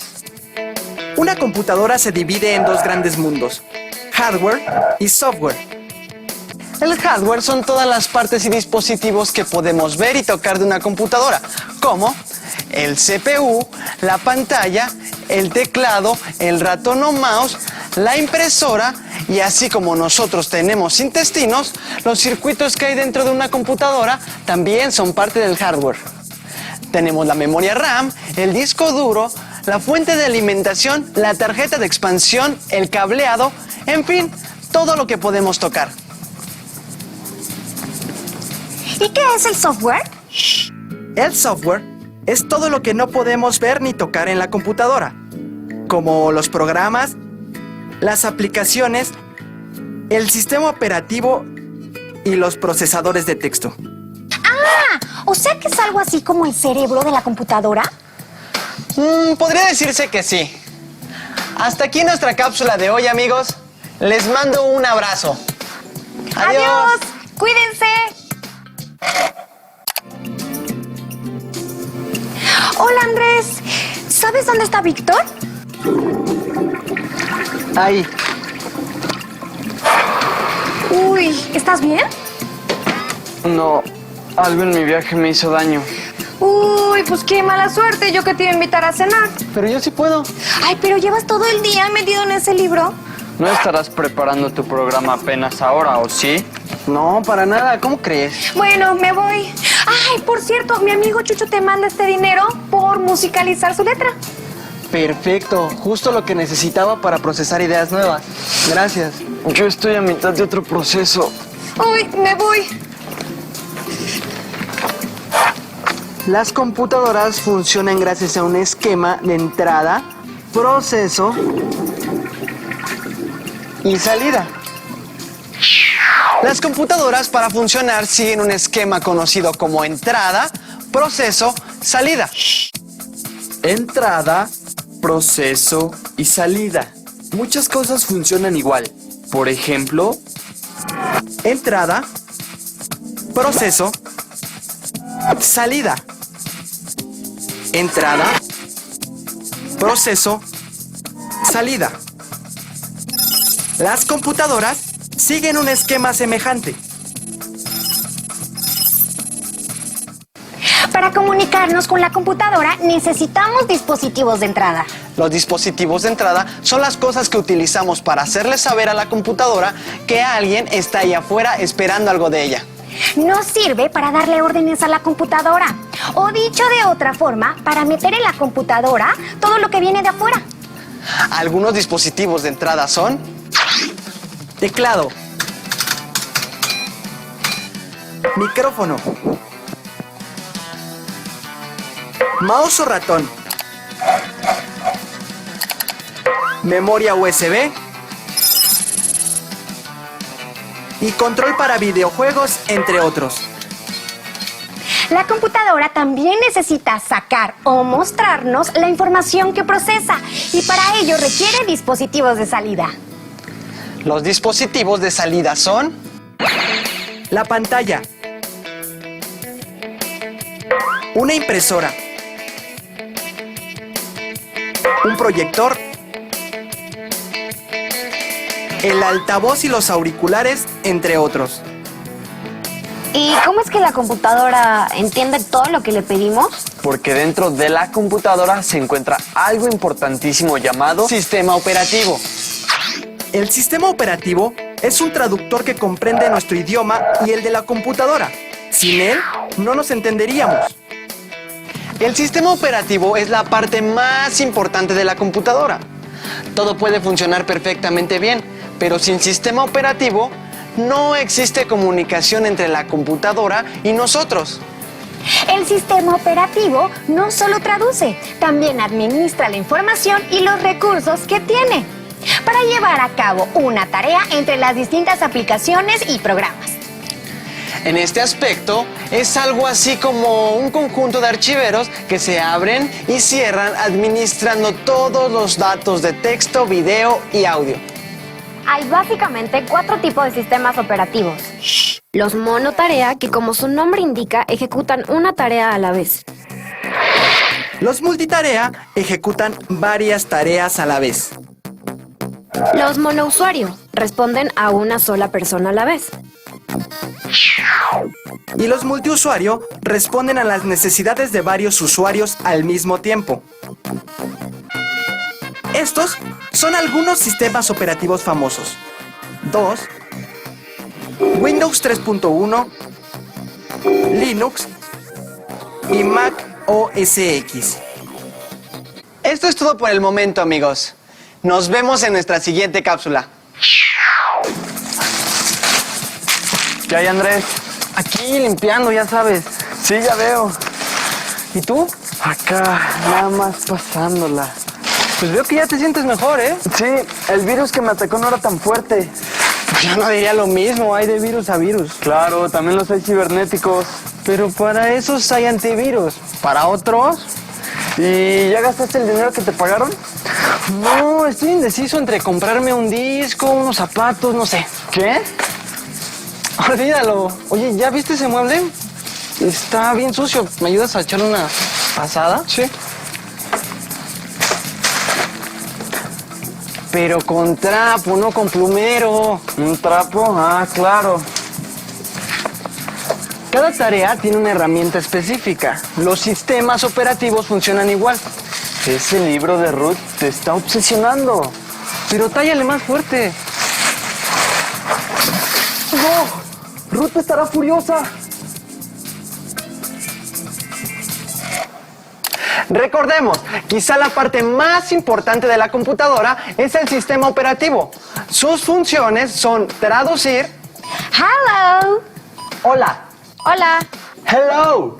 Y administrar. Una para ti, otra para ti, una para ti y otra para ti. Para ayudarse en sus labores, el sistema operativo usa algunas herramientas. Herramientas de aplicación, de configuración y de optimización. Ya sé que al oír esto, por fuera han de estar... ¡Ah!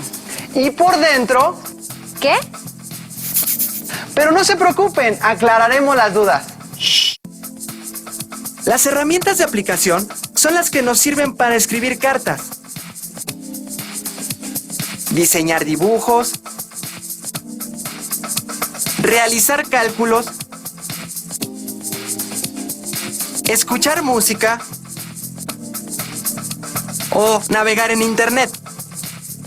Por su parte, las herramientas de configuración nos permiten conocer las características específicas del sistema y cambiar la configuración de algunos dispositivos del hardware. Es decir, podemos hacer que al apretar un botón pase algo distinto a lo que usualmente pasaba. Y por último, las herramientas de optimización son programas que permiten detectar posibles errores y mejorar el rendimiento del sistema. O lo que es lo mismo, hace que nuestra computadora sea más rápida y eficiente. Como ven, una computadora es una herramienta súper eficaz y muy bien afinada, que además está al alcance de cualquier persona. Y por eso hay que tener mucho cuidado con ciertos procedimientos de seguridad de información. Los procedimientos de seguridad de información son las medidas a tomar para proteger nuestros archivos confidenciales.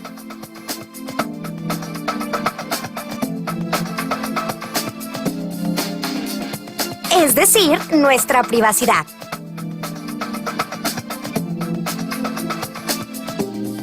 Tenemos derecho a escribir cartitas de amor. ¿Qué tiene Víctor, Ha estado así desde que su novia lo dejó. Ojalá hubiera un antivirus contra esto. ¡Ay, sí lo hay! Debes tirar todo lo que te recuerda a ella. Sus fotos, sus regalos, todo. No, ¡Ah! ¿Qué es eso? Es una pieza artística de mi exnovia. Tienes razón, hay que deshacerse de ella. Sí, yo creo que es mi libro. Andrés, ¿qué tienes que decir a esto? pues que no es tu libro. ¿Ah, no? No, tu libro lo tengo acá.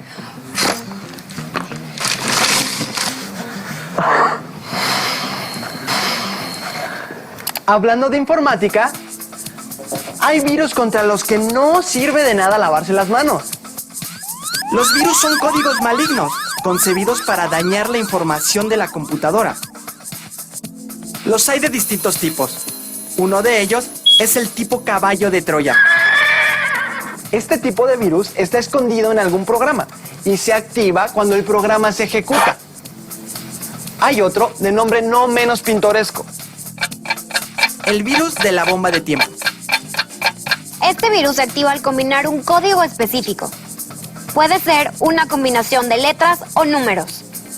Existen también virus falsos como el hoax, que más que un virus, son mensajes falsos concebidos para saturar el correo electrónico y las redes. Es típico de este tipo de virus aparecer como correos de advertencia sobre un virus nuevo o sobre la desaparición de una persona. Contra los virus hay algo llamado antivirus. Los antivirus son programas diseñados para exterminar virus. Se pueden conseguir con facilidad en Internet y de modo gratuito. En caso de querer instalar un antivirus, recomendamos entrar a Internet. Y en el buscador habrá que teclear instalación de antivirus. Después, podremos elegir la opción que más nos convenga y seguir los pasos que nos vayan dictando. Este es un resumen de nuestras cápsulas de informática. El pariente más lejano de la computadora es el ábaco y fue inventado por la necesidad de hacer cálculos precisos. La evolución de las computadoras se parte en 5 generaciones, que viene desde los años 40 hasta nuestra época actual.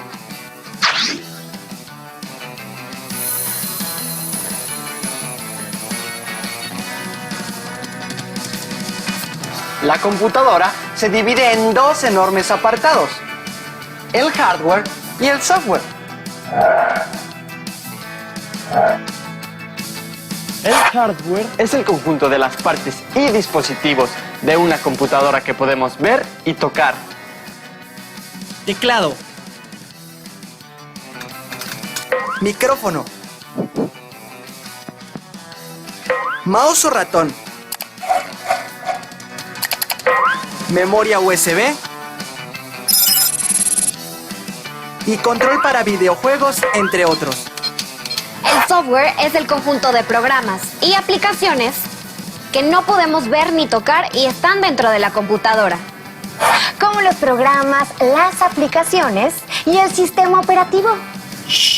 El software es todo lo que no podemos ver ni tocar en la computadora, como los programas, las aplicaciones, el sistema operativo y los procesadores de texto. El funcionamiento de la computadora sigue un esquema de entrada, proceso y salida.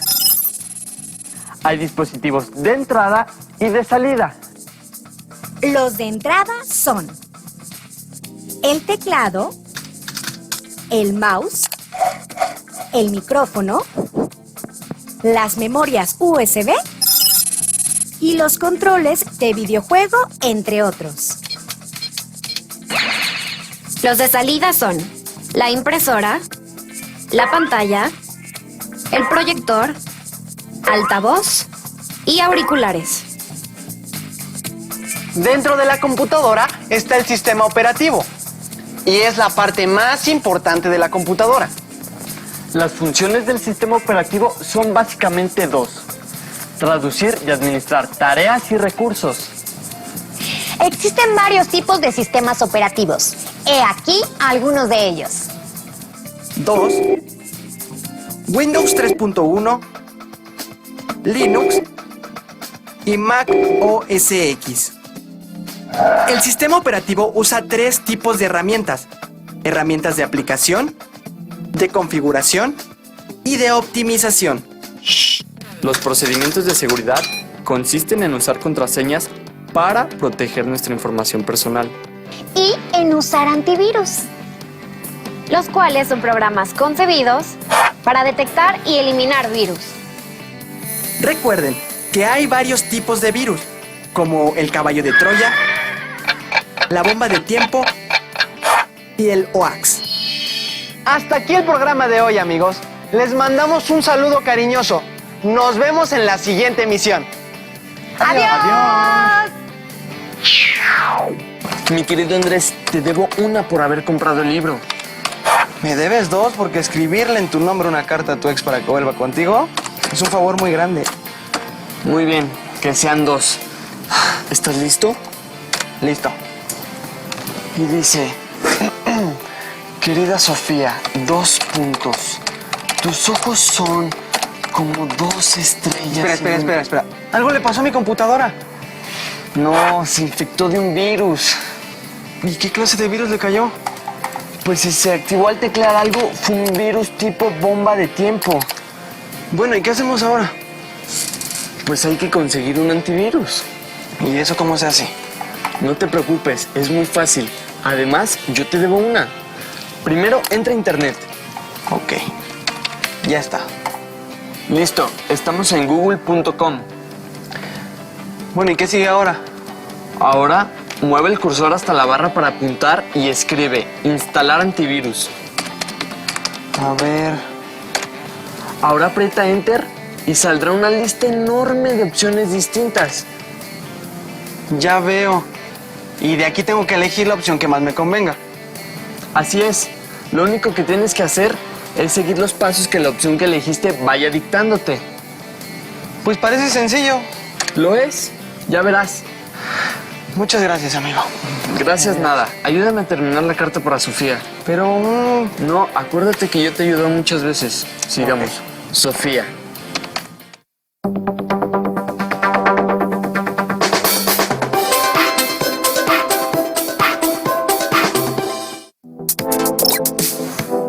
Bachillerato Comunitario. Biología 1. Procesos metabólicos.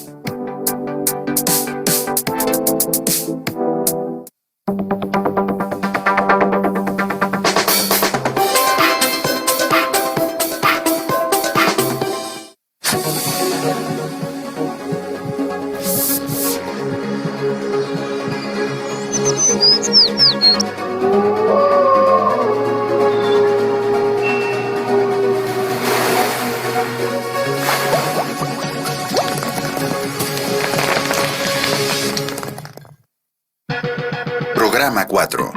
Procesos metabólicos. Propósito. Que el alumno identifique los diferentes componentes de la cadena trófica, así como las reacciones anabólicas y catabólicas que constituyen el metabolismo. Hola, es un gusto poder darles la bienvenida a este programa, en el cual hablaremos de aquello que permite a los seres vivos obtener energía para llevar a cabo sus actividades. O como quien dice, recargar pilas. Me refiero a los procesos metabólicos. Esos que implican toda una serie de reacciones y transformaciones químicas de las células para obtener sustancias complejas y que pueden iniciar al introducir al organismo algún tipo de alimento. Aunque estos procesos también pueden terminar, todo depende de si el ser vivo en cuestión es el alimento.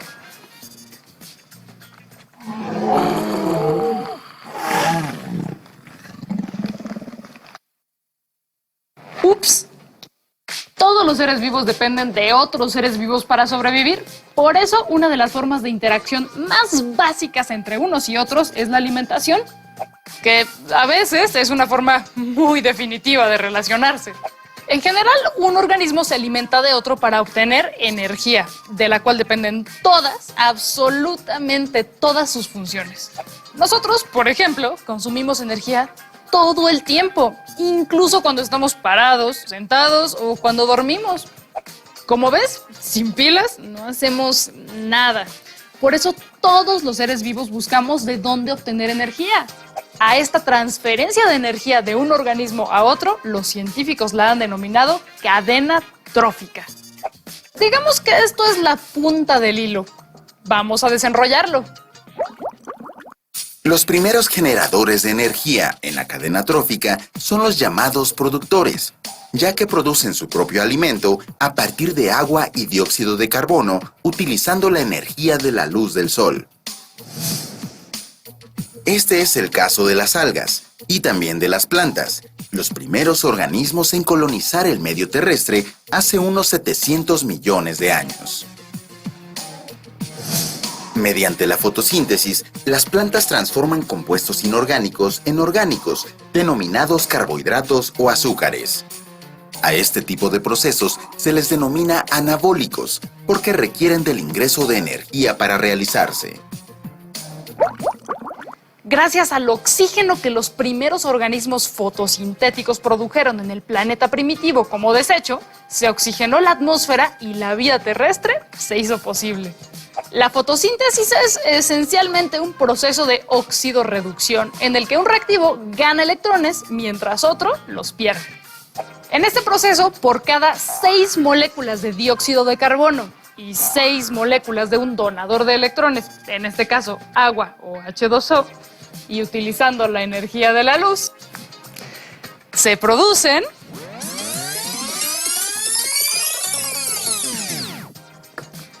una unidad de carbohidrato y 6 moléculas de oxígeno.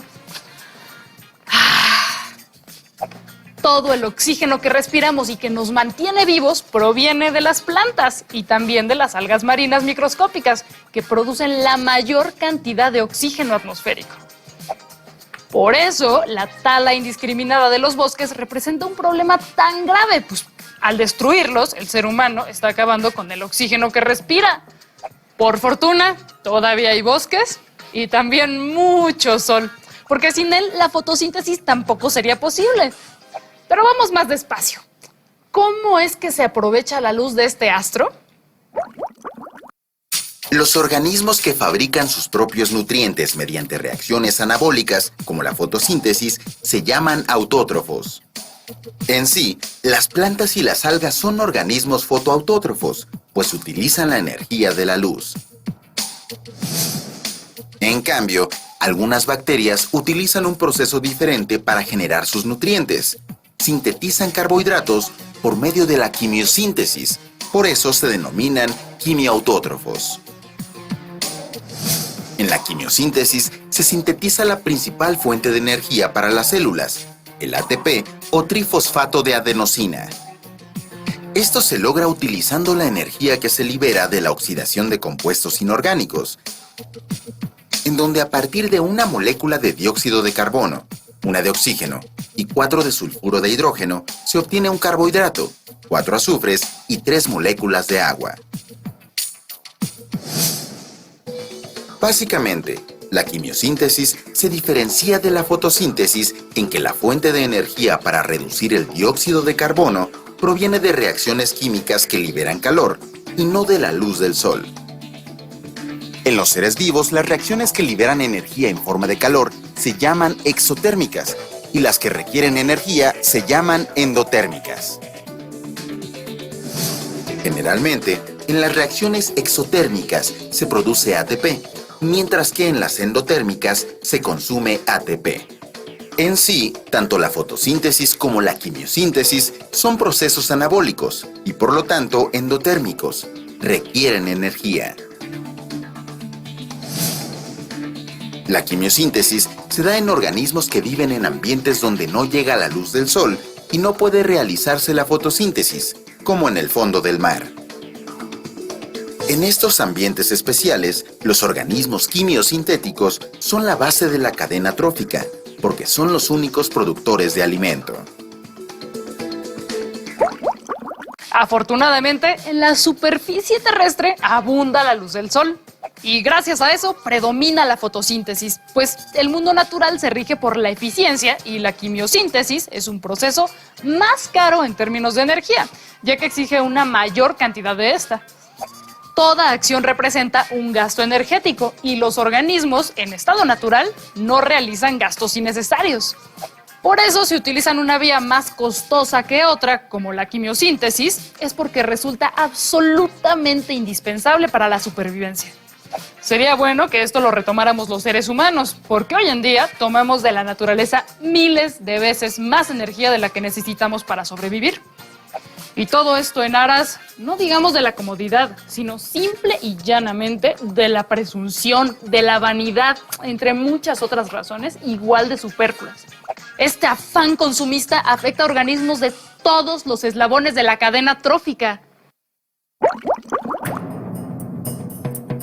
Luego de las plantas, los siguientes organismos en la cadena trófica son los consumidores primarios, que se alimentan, precisamente, de autótrofos como plantas y algas. Este es el caso de muchos insectos, reptiles, aves y mamíferos, que sin embargo, en no pocas ocasiones, son utilizados por los mismos organismos que consumen. A lo largo del tiempo, las plantas han evolucionado para aprovechar a los organismos que se alimentan de ellas o de algunas de sus partes de diversas maneras. Dos de las más importantes son la reproducción y la propagación de semillas. Por eso, muchas plantas producen sustancias y han desarrollado estructuras especiales para que otros organismos se alimenten de ellas. Los nectarios de las flores segregan el néctar que alimenta a muchas aves e insectos. Al tomar este jugo, los animales se llenan del polen de la flor masculina y lo llevan a otra flor, que puede estar en la misma planta o en otra de la misma especie, de la que también van a alimentarse, depositan el polen y así queda fecundada. Esta relación entre la planta y su comensal es tan estrecha que la evolución de diversos vegetales está ligada a la forma de los animales que se alimentan de ellas. Este proceso se llama coevolución. La forma de los picos de los colibríes y la forma de copa de muchas flores son un ejemplo muy representativo de este proceso, ya que sin sus características formas, ni el colibrí podría extraer el néctar de las flores, ni las flores podrían propiciar la distribución del polen. Otra forma en la que las plantas se interrelacionan con los animales que consumen sus frutos es la propagación de semillas. Los frutos son estructuras que contienen las semillas a partir de las que germinan nuevas plantas. La forma, color y aroma de muchos frutos evolucionaron al ser ingeridos por algunos organismos. El consumidor obtiene alimento y al defecar dispersa las semillas ingeridas. Hay animales como las ardillas que se alimentan de la semilla misma. Normalmente las colectan del suelo y las entierran como reserva de alimento. Estos animales entierran tantas semillas que muchas veces olvidan dónde las dejaron y sin saberlo están sembrando nuevas plantas. Existen también las plantas que dispersan sus semillas por medio de los animales, sin dar nada a cambio.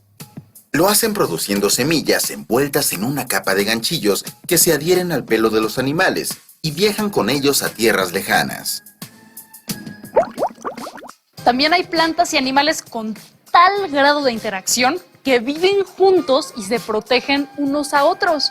Por ejemplo, algunos árboles han evolucionado de manera tan especial que sus troncos proveen hogar y cobijo a ciertos grupos de hormigas, las cuales a cambio los defienden de los depredadores. Este tipo de correlaciones donde ambos participantes obtienen un beneficio se llaman relaciones simbióticas y las encontramos en todas partes. ¿A poco no?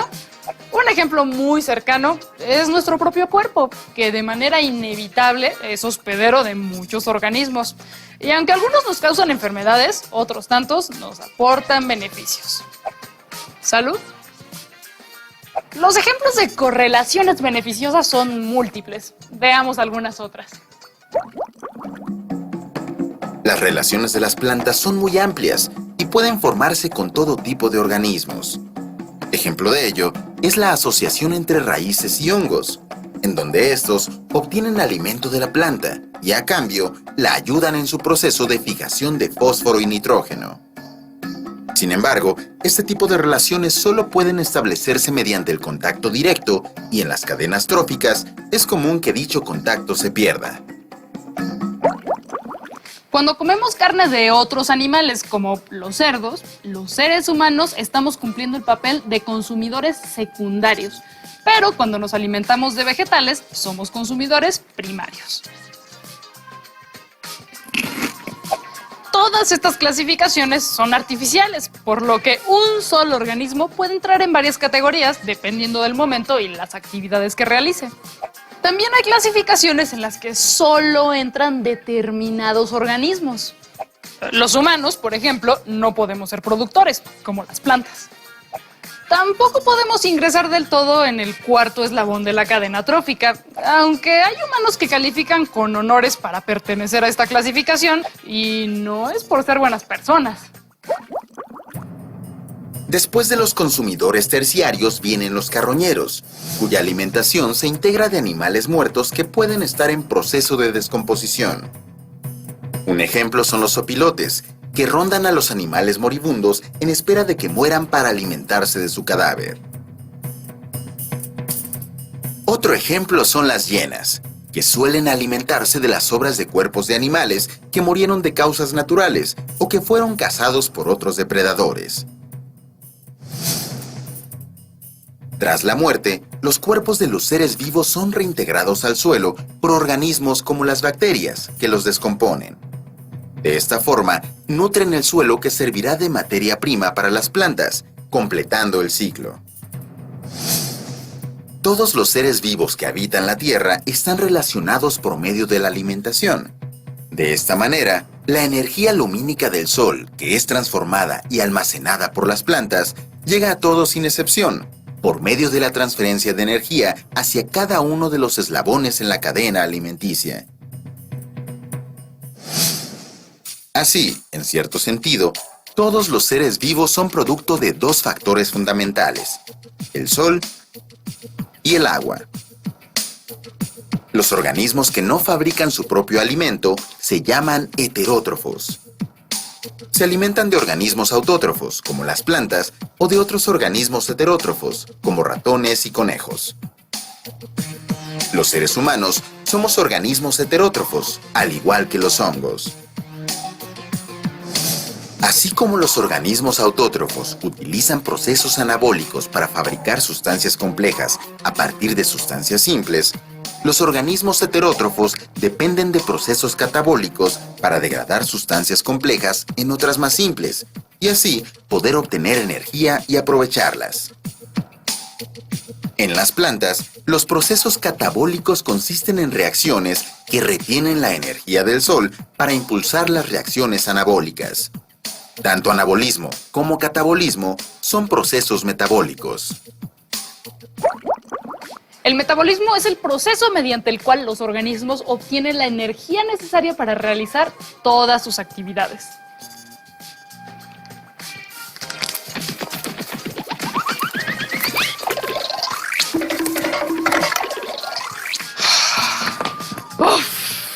No hay aprovechamiento de energía más eficiente que el de la célula. Sin el metabolismo, la vida simplemente no podría existir porque desde pensar hasta correr, cada una de nuestras actividades implica un gasto energético. Por eso, para que tu cuerpo pueda realizar todas sus funciones, debes alimentarte bien. Pero también es importante realizar ejercicio para aprovechar los nutrientes de manera eficiente.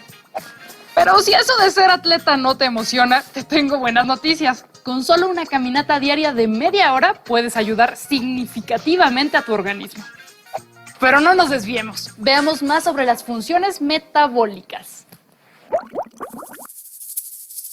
Anabolismo y catabolismo dependen el uno del otro. Es un ciclo de producción y aprovechamiento de la energía que da impulso a la vida.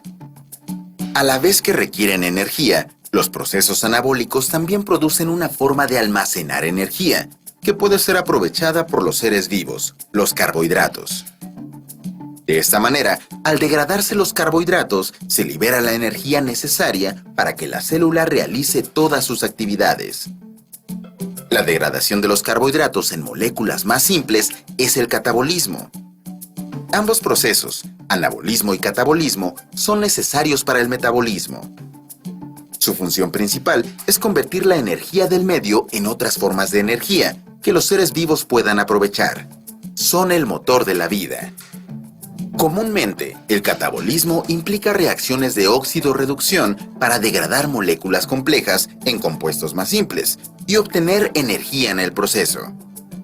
Así, los aminoácidos pasan por un proceso de desaminación, los glúcidos por la glucólisis y los lípidos por una beta-oxidación para entrar en el ciclo del ácido pirúvico y después pasar al ciclo de Krebs.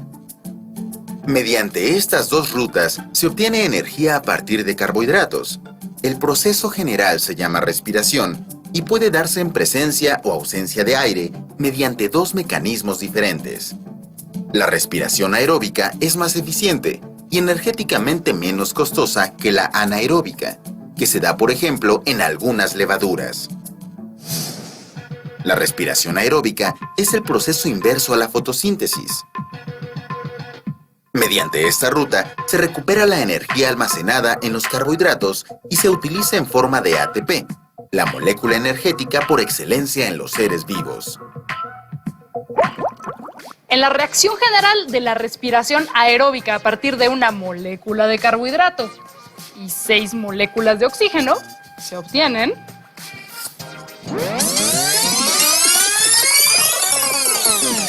6 moléculas de dióxido de carbono, 6 moléculas de agua y